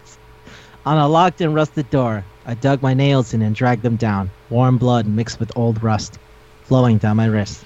Coils like a snake, embracing my body. You watch me, a smile in your eyes. You watch. Time runs away, and you with it. You leave me drowning in a sea of red. And she goes like, you get it? And then he's like, I think? What? If I did get it. I don't know if I wanted to get it. Fucking great. Amazing. Hey, so like, when you get to see all the concept art and shit, you see that the person that Ogami talks about all the time is not like Hokuto no Ken Kenshiro, but shit, does it sound like she's talking about Hokuto no Ken Kenshiro? A little bit, yeah. Nah, dude, it's like he's master of an assassination fist. He explodes people just from like, touching their pressure points. Yeah, like it literally sounds like Hokuto no Ken Kenshiro. It's only the he's sick and dying part that like doesn't carry over. That sounds like his brother though. Which one? The second oldest one, Toki. Ah. Yeah, the sick and dying part. Remember? Because like he was in. Is it Kenshiro and Toki? It might be because Toki's the only one out of them that's like sick as balls because he was affected by the radiation. God, every time I think about Hokuto no Ken, I just think about that horse walking through the demolished building. Like, yeah. That horse is fucking immortal. Yo, the horse Rao, is son. Yeah, Rao's balls for taming that shit. If Rao has an animal, that animal has to be as good as Rao. Like, yo, I don't even think the fucking horse likes Rao. He just respects him. It gets what's up. It's basically Kuma and Heihachi. Like, respects him. He's just like, yo, you cool. Yeah, gets it. It's like, yo, I can fuck you up with my legs just now. You can counter me. But you cool. It's good. He would like do a sick flip, and then like my knee would be gone. So like, alright, I get what's up. Yo, man. That horse walking through a demolished building, though. Holy shit. Fucking yeah, Rao's horse is immortal, I guess. Yo, and the fact that he goes to Kenshiro as like the second best thing after Rao bites it. Yeah. That's It's like, you know what? I see that you though. I guess we can roll. Yeah, I guess. Get going. You cool. Yeah, you cool. I like the idea of the horse going, yeah, you're cool. Yeah. And just walking through the fucking barren wastelands. On the topic of weird post-apocalyptic shit, fucking Yamada brings up J.G. Ballard. Really? Yeah. Like I said, I was going back through the conversations. After Yamada tells you to go fuck yourself for not saying the Anime's name right, say her name right, swine. He goes like, yeah, I made this like really cool postmodern sci-fi thing. It was sort of like the deconstruction of J.G. Ballard. I'm like, are we really talking about J.G. Ballard? Okay, that's a hard dig. Dude, High Rise in 1975. What the fuck? Or Crash. Crash got made into a movie. Fucking by David Cronenberg, the dude who made like Scanners, Videodrome, and Jeff Goldblum Fly. Like, he made a movie about Crash, and I'm like, this is weird. This is too specific. Like, I know what's up, but how many other people fucking have J.G. Ballard's bibliography committed to memory? Get the fuck out of here. Fucking High Rise, Empire of the Sun. Fuck. Or, shit, what's the name of that one? The one, Concrete City?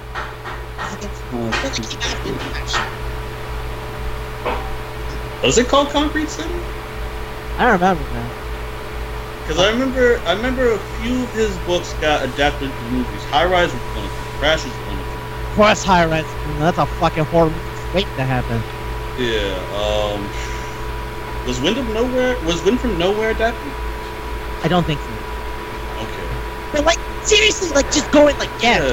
Like, hold on. Really? I don't know, man. I'm convinced like Kodaka's just like this huge literary head. Like he just knows these obscure ass the fucking writers. Yeah. I guess you have to get it from somewhere, right? Like creating machine real good, like quality fan work is still creating good work in general. So it has to come from somewhere. But I'm like, if this dude is gonna talk about the dragon of Iskander and the Satan statues, I'm gonna have to put this game down and just take a minute to let that shit sink in. Yeah, are we actually talking about the drowned world? I think we are, at least for a little bit. Alright. I guess this is what we're up to. Yo, Isaiah, you good over there? Oh yeah, You you guys come lost to me. book talk? Yeah. Obscure references, yeah.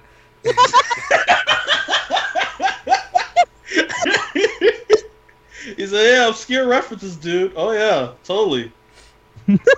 Obscure references. Yeah, do that shit.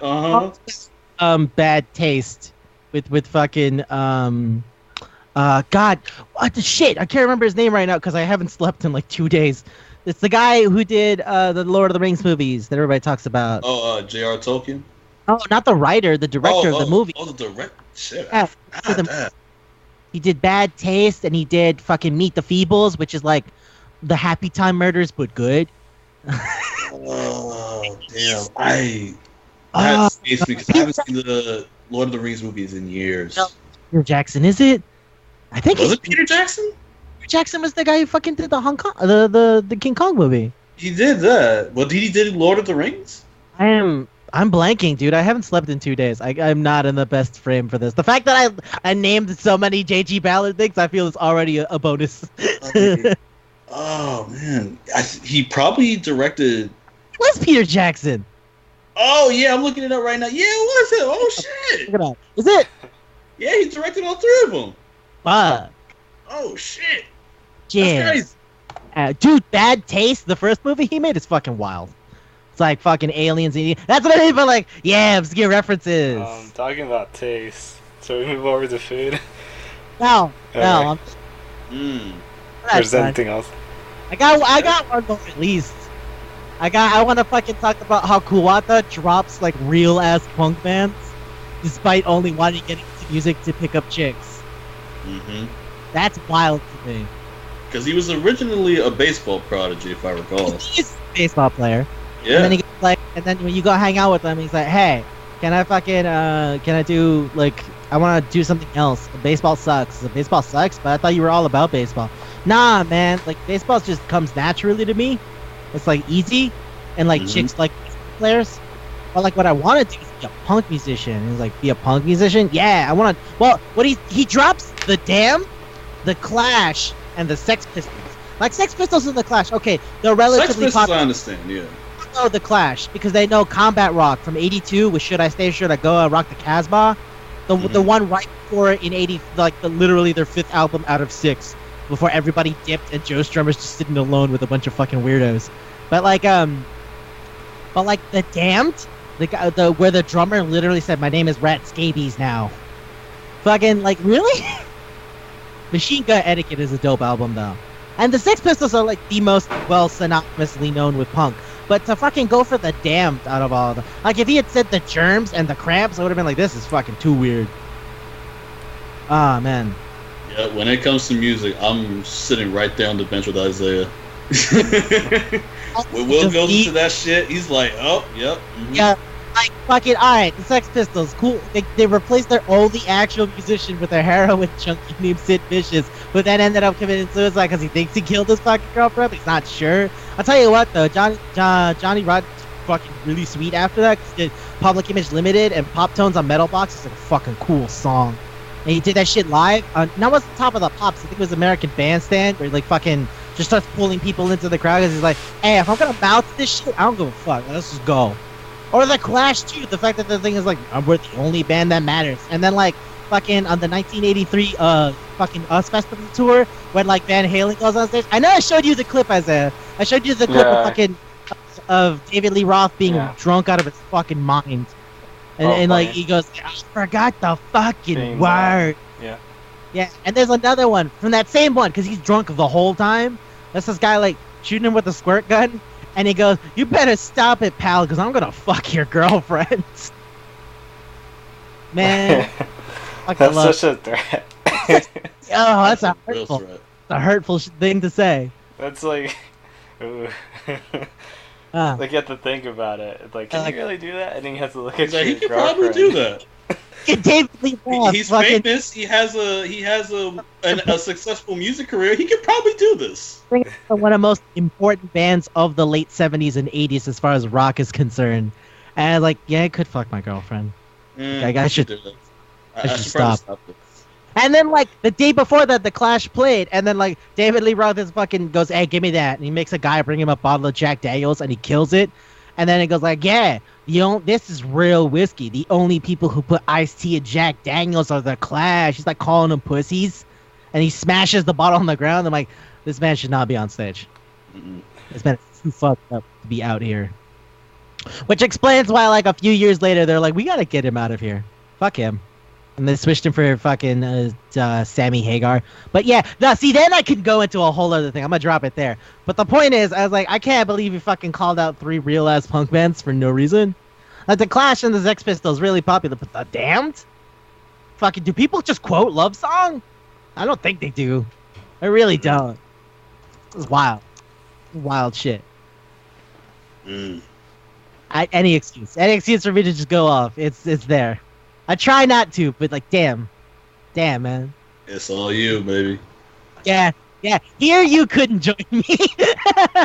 It's all you. I could kind of join you since you I told me before. can vibe with you, but I can't like sing with you. Yeah. You pick up the rhythm, but you ain't following the beat. Right. I know the like the beat. I don't know the words though. I know the song. I heard it on the radio.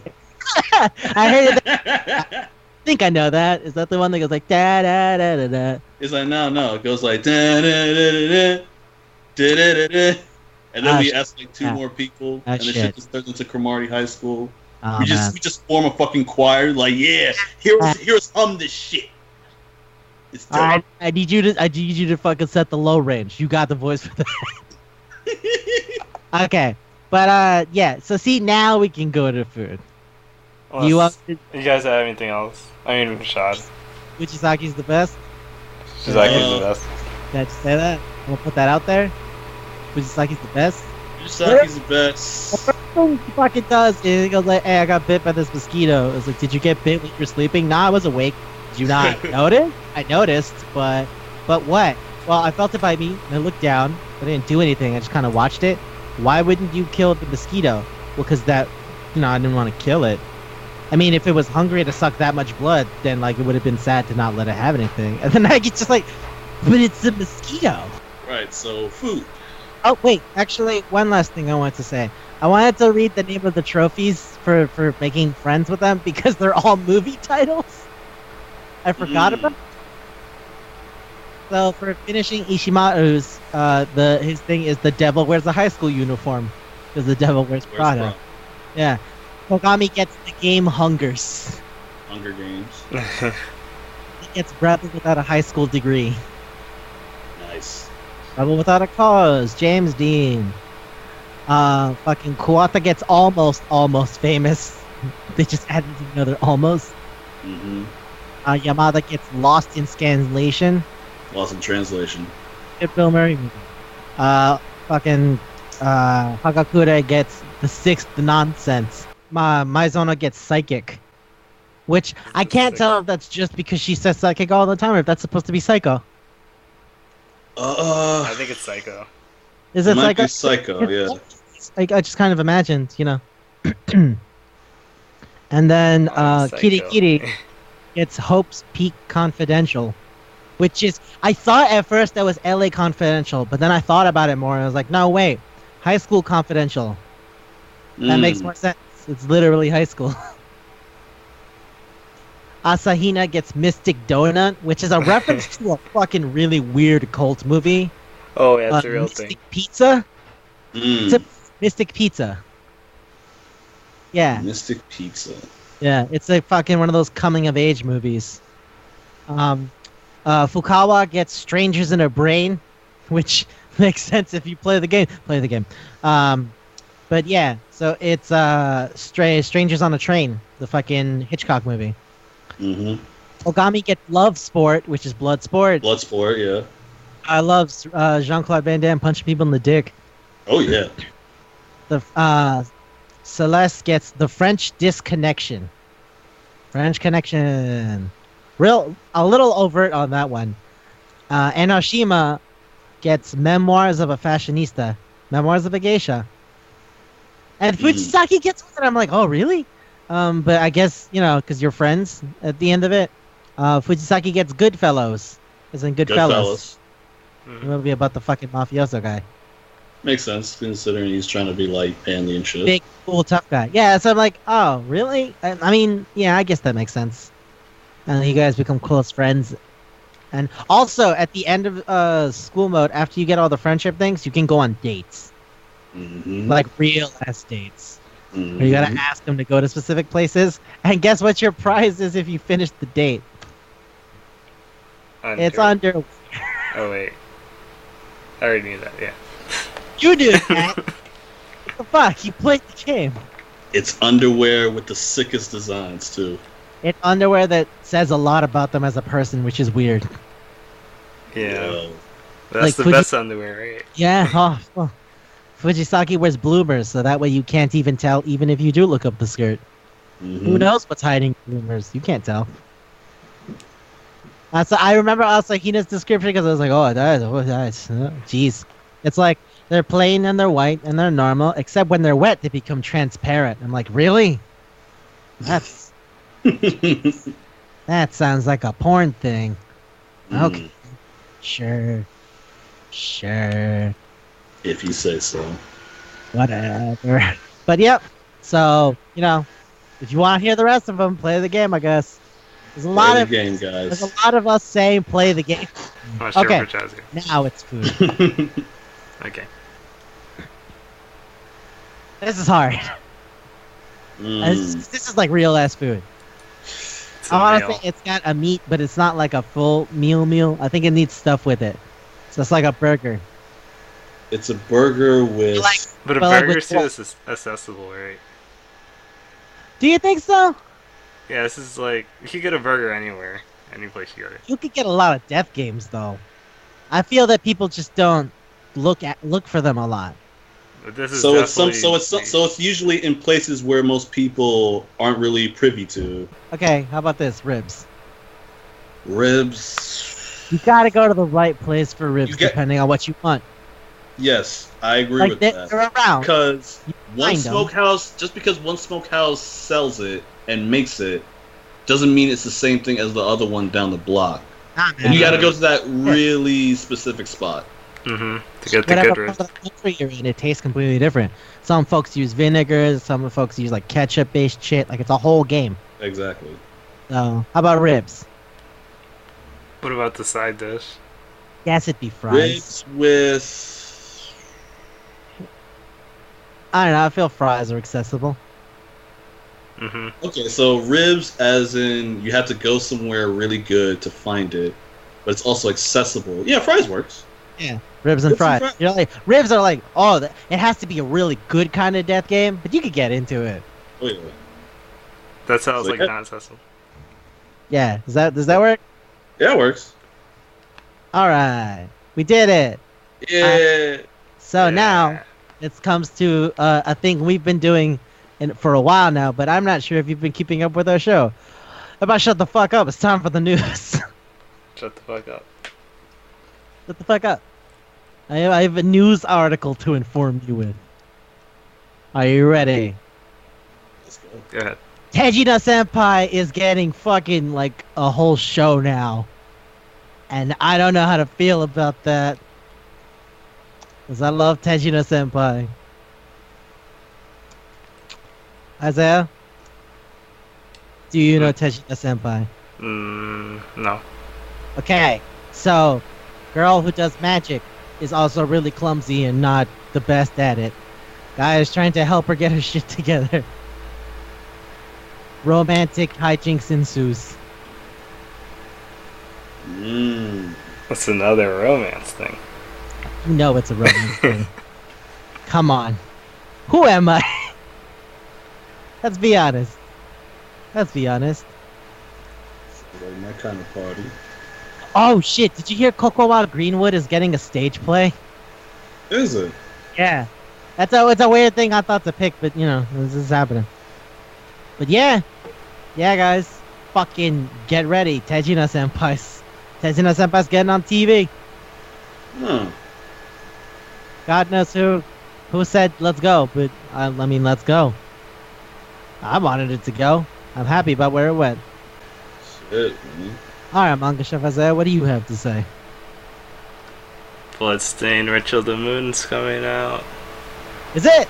It's coming out June 16th, about like 2 weeks from now. Oh shit, that's soon. Yeah.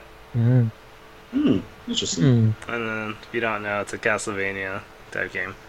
Yeah, it's Metrovania. Yeah. I mean, well, it's exactly Castlevania, but does it have none of the fucking like backtracking that Metroid does? it has it. So then Metroidvania is appropriate. Oh yeah.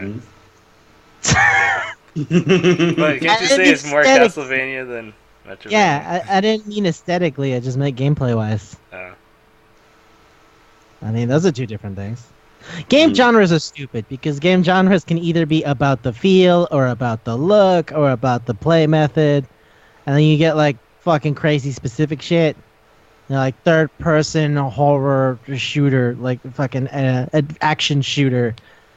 Like game genres are bullshit. Mostly there to like, you know, just bring the people in, you know. Yeah, but I mean, like, once you're in the community, it's like, does it really need like labeling like that? That's what Like, I get what you mean. When they do press releases, that's what they do.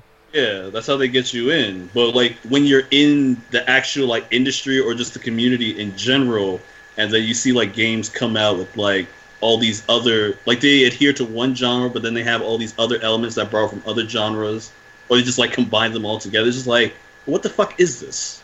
Yeah. It's like it's a game, like, but it's not. They advertise it as survival horror, but it's also got shooting in it. It's also got RPG elements. So like, wait, it's not survival horror then, because you're not relying on your wits as you should. Fucking survival horror is such a dead genre that upsets me. It's such a good I like genre. Rule of Rose. I love Rule of Rose. Why can't more things be like Rule of Rose? Oh, people don't like Rule of Rose? Alright, fuck you then. No, because they just don't feel like paying $400 for it. Hey, I didn't say literally buy Rule of Rose, Jesus. No one said that. I mean like fuck. I mean like Haunting Ground, like games like that. I'm sure Dude. Haunting Grounds, Clock Tower, yes, I know. Gimme. Fucking Fatal Frame, that's my shit. Yeah, gimme, but no. No one does it. No. The closest thing we got is bringing back RE2. I want to be like, yo, man, I can deal with scary shit, but I want to shoot it too. Like, can I shoot it? The point is to survive. Why can't I trick it? Why can't I be smart? No, take the gun. Chris, punch the boulder. You can't. Can't do it. Can't do it. It hurts me inside. It hurts me as much as it hurts Shinzo Abe to see Japanese people not have children. That's bonus episode. Yeah. If you make that video, It's I'm going gonna up. make it. It's been decided. it's gonna do it. You're gonna do it. Yeah. Oh, wait, do I get like a news update sort of I thing? mean, if you want to, we generally don't expect the guest because we sort of spring it on them. So, from my news, and this is one I've been following for a while, Judgments, which is a yes, series, He's going to be coming out June 20th, and it has a dub. Surprisingly, Date now.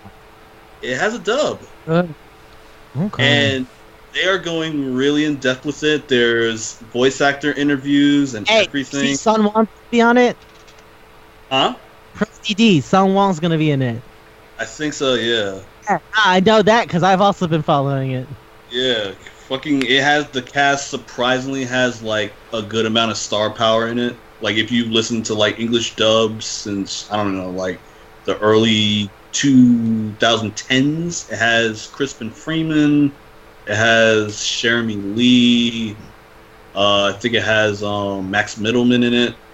Like it has a good amount of like star power in it. So yeah, man.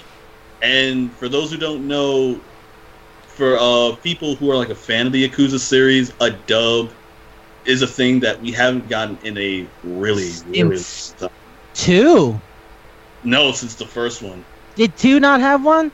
Oh, 2. I know the first one, like they spent all the money. 2 didn't have a dub. They made fucking Mark Hamill do Majima. Like they spent all the money on that.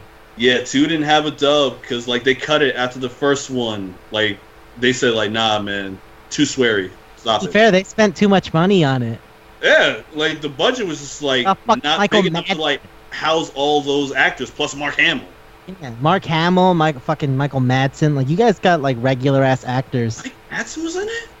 Yeah, Michael Madsen was Shimano. Are you serious? Yeah. Oh shit! I don't know too much about fucking like English voice acting because you know I don't watch it as much. Mm-hmm. But I'm aware that they got like real actors.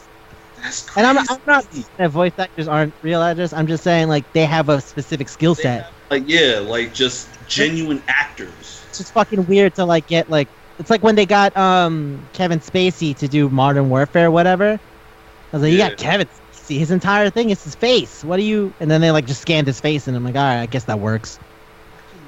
Wow, like yeah. So mad Shimano. He was old man Shimano. That's crazy. Fucking weird. That's crazy, man. But yeah, guys, Judgment, June 25th. Look out for it. So fucking oh god. I have a thing I'm hype about, but I'm also hype about that.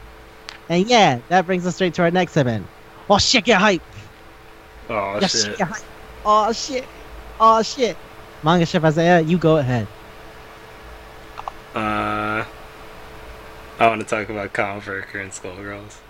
Okay.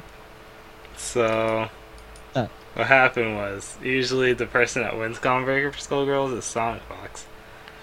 Yep. But he ended up getting knocked out to Lugers by a guy that came in last minute. Really?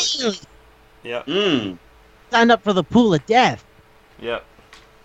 Came out on top. And then it was him versus the person from last year's grand finals at the beginning of top 8 and losers. Okay. Were they playing threes or what? Yeah, it's the first. If it's top 8, it's the 3. Yeah. I mean, hey. Well, everything is top. How about those solos that made it up? I mean, I've been watching like fighting game tournaments for like a good few weeks while I'm at work. So yeah, top 8 it's usually to 3. Yeah. No, I mean like because Skullgirls let you pick whether you want. Oh, you're talking about Skullgirls? Yeah. I don't know why I thought you were talking about Street Fighter. No. My brain just did a backflip just now. It's like, yeah. Actually, if Sonic Fox took fucking first in SF5, I'd be like, damn, he's just going everywhere now.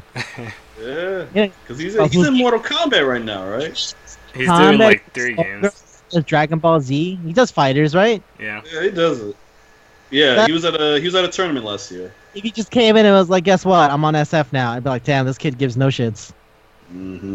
I say kid, isn't he like our age? No, I mean he can't. I think he's younger than. I know he's younger than 21, but okay, he's like 20. Wait, Sonic Fox? Yeah. Get the fuck out of here! Really? Hold up. Are you about to look him up on Twitter? Yo, he was born in '98.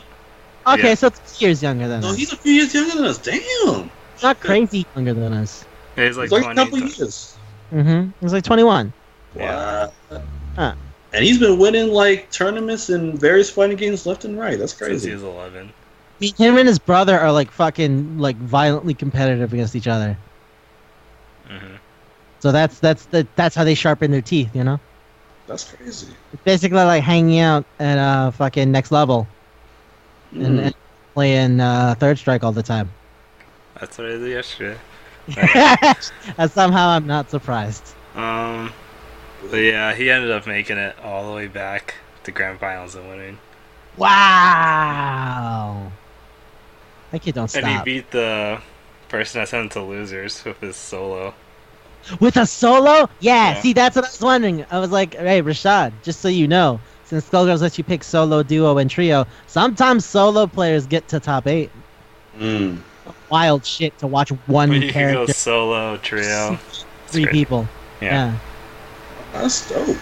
You tell me about those solo peacocks that were getting up there, and you're mad salty about it. Oh yeah, they. Shit. Oh my It's god. like I one need of to the start person- checking out Skullgirl tournaments. That's man. some shit. There's so many. God, it's so good. But yeah. Wow, That Sonic was Fox really fun to came all the watch. way back. Sonic Fox, Yeah. yo. That's wild. Sonic Fox, he's there. I don't know. Like I with thought- Sonic Fox. Oh, yeah, go on. No, I was just remembering. I think it was it a Street Fighter tournament he was in? He was against some dude, and he was getting beat too.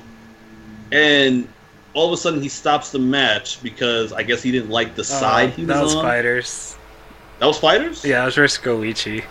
Yeah, he Yeah, didn't like the yeah. Oh, side. And he is was that what beating happened? him. He switched sides? I heard he was like in a slump, and then he just fucking came back. Yeah, because I like didn't- apparently he didn't like the side of the screen he was on because he couldn't focus, and so they made like a big deal about it. Like they got all the officials over, and they had him switch sides. And the guy he was fighting, like I guess he lost his concentration, and he just Well, lost. it's because it took a really long time to do like a simple thing, and they didn't know whether they could But I do mean, that like in tournaments. in that amount of time, he just lost his concentration because Yeah. he was in a trance. He lost his like what's it called? Like momentum, yeah, because he was winning. Mm-hmm. Koichi set the pace. That's what happens. Yeah, man. Everybody who knows anime fighters knows Koichi's name and goes like, "Oh, fuck that guy." Like, nah. So like, yeah. I remember him playing against fucking Tekken Master in MKX. The Tekken Master was putting in some real work, and then like Sonic Fox took off his hat, and suddenly everything changed. Oh shit. But yeah, okay. As our special guest, what are you hype about recently? What am I hype about? Well, recently I saw the Tekken Grand Finals for Combo Breaker on the Tekken World Tour. Okay. Fucking, I forgot what match it was. It was the Grand Finals. Anakin going against Nee, who is a very popular Tekken player in Korea. It was best of 3. And it ended up being a tie game, and that shit was just everywhere. Tie for grand finals? Yes, it was Holy a tie. shit. You It was mean- a tie- you mean best it was of a five, by the tiebreaker way. game. Yeah, that's what You I mean meant best to of say. 5? They got to 2 and 2, so I had to switch up to 5. Exactly. Yeah. And Still, one of them, at one of grand them, and I final. think one of them was able to got up to it that he reset the bracket, and it was At able to see five? what's going on. Yeah, at grand Yeah. final, man. It was fucking nuts. How long was that match then? It was about a good 20 to 30 minutes. Holy shit. Yeah, man, it was fucking wild. I was losing my shit at work, man.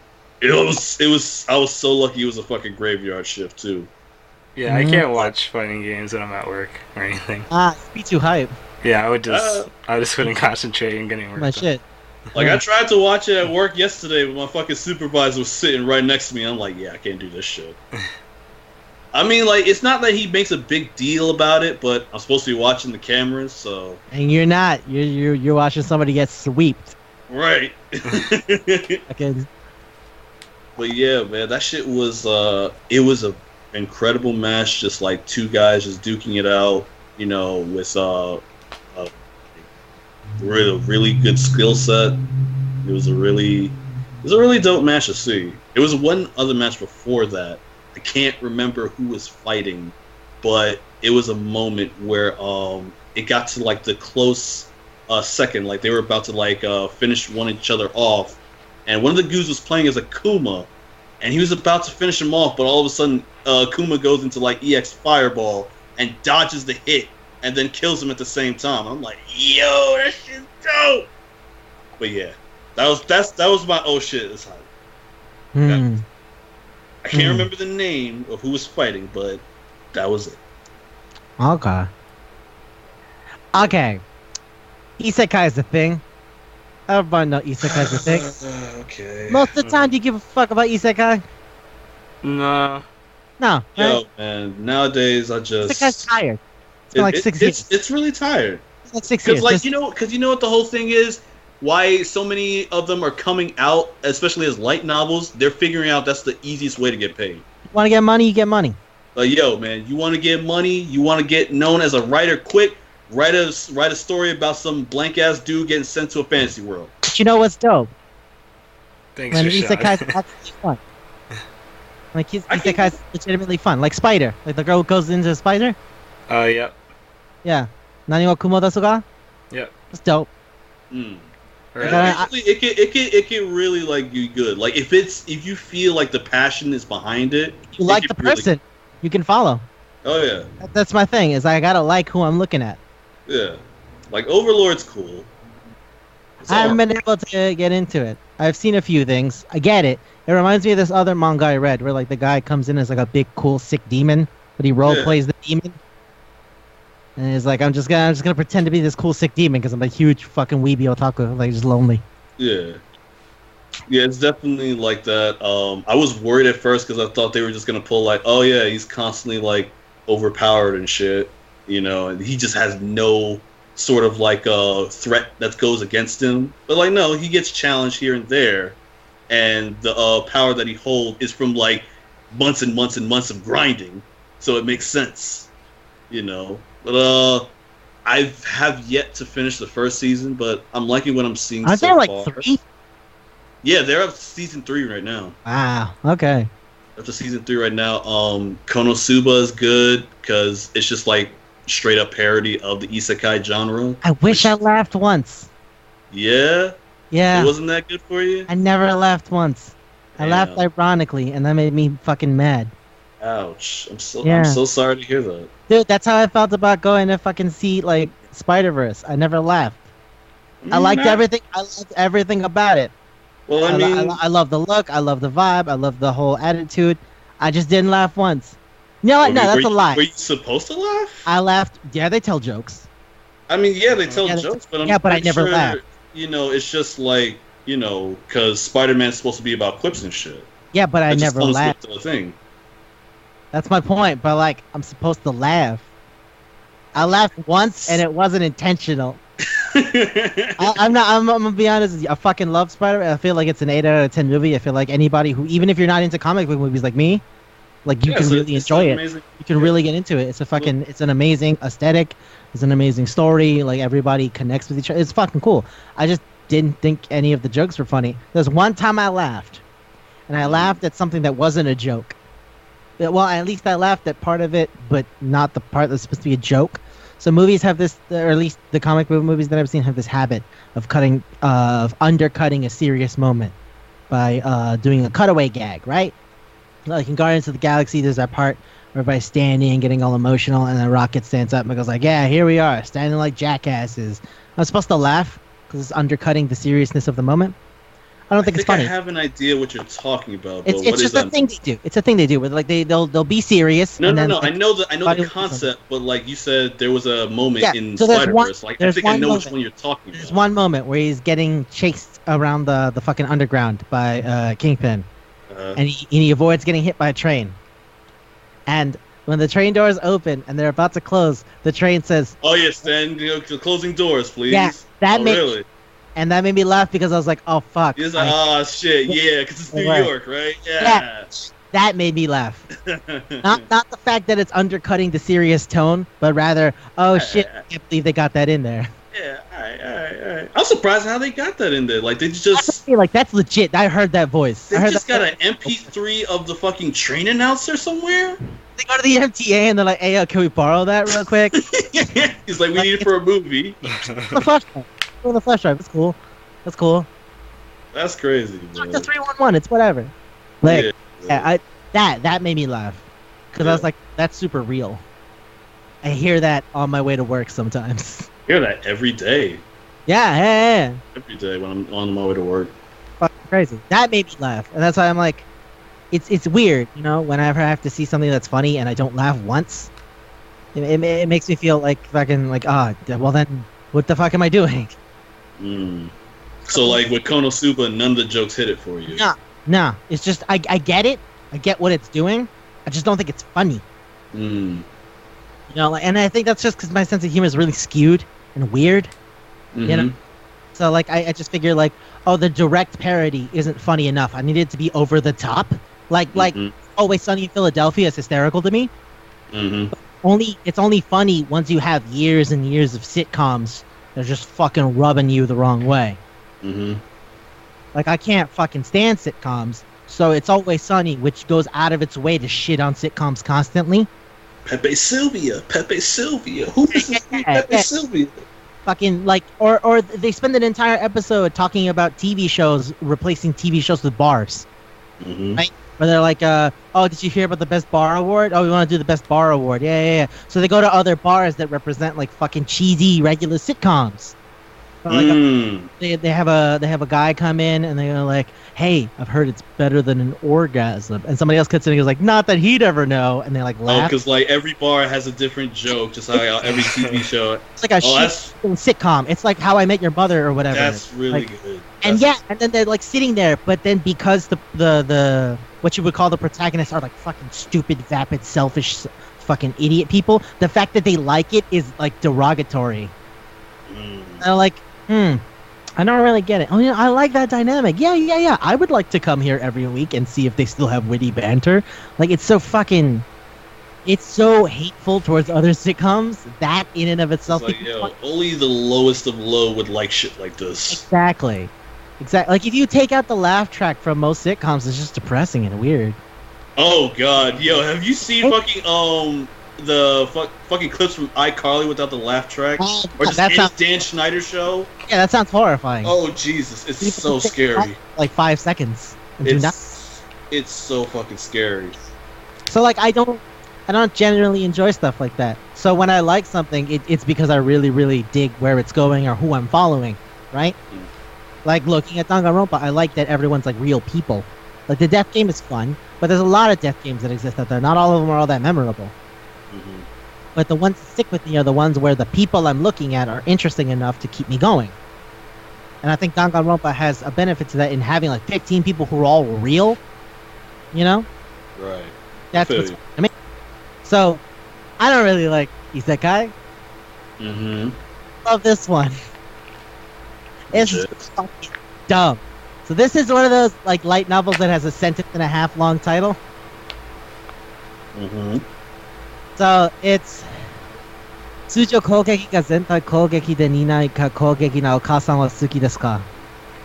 It's about the dude that gets in another world with his mom, right? Love how much he doesn't want to be around his mom. It is the worst thing ever. It's just a shitty, snotty kid going like, mom. It's so fucking crazy. It's so fucking crazy you mentioned that, because I'm reading another manga that's almost exactly like that, but it doesn't take place in a fantasy world. Mom, leave me alone. And then like the government goes like, all right, look, kids are shitty. All right, it does the battle royale thing of, all right, what if we force the kid to do a thing? Then maybe he'll be better. And it doesn't matter. It doesn't matter. He's irrelevant. Who gives a fuck about him? Mm-hmm. We're unimportant. But the mom is just like a regular 40-year-old lady. I don't know why. I don't know what about like seeing like housewife travel fucking magical. It's so fun. It's like Pucci Mouse. Like Pucci Mouse is nothing. It's just kind of little fucking weird animal things hanging out. Mm-hmm. Did we say earlier about killing a guy after saying that? So what? You said about the like cults or whatever, like groups of people just killing each other because of waifu wars. Oh yeah. Like if you, it's whatever. It's unimportant. But look at this little thing. Oh, it floats. Like who gives a shit? I don't know why. It's just endearing. And I just love watching this lady like go like, oh, who are you?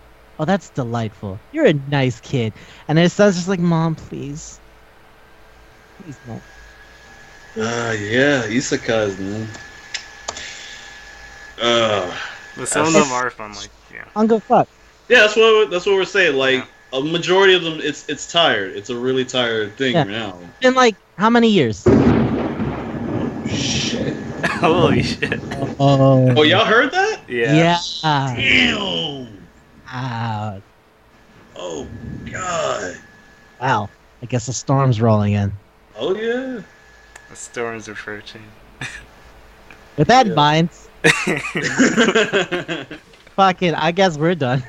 Yeah. Man, Thunder rolling is like, yep, it's Got time to wrap it up. yeah. We gotta get out of here before the storm kills somebody. Man, this has been great. It's a good time. This has been fucking good. I can't wait to have you back for V3. Is there anything you would like to plug? I'm rolling solo, man, so nothing right now. Okie dokie. Well, this has been Manga Palette. And if you're still listening, you get it. You guys get it. You get it. Bye.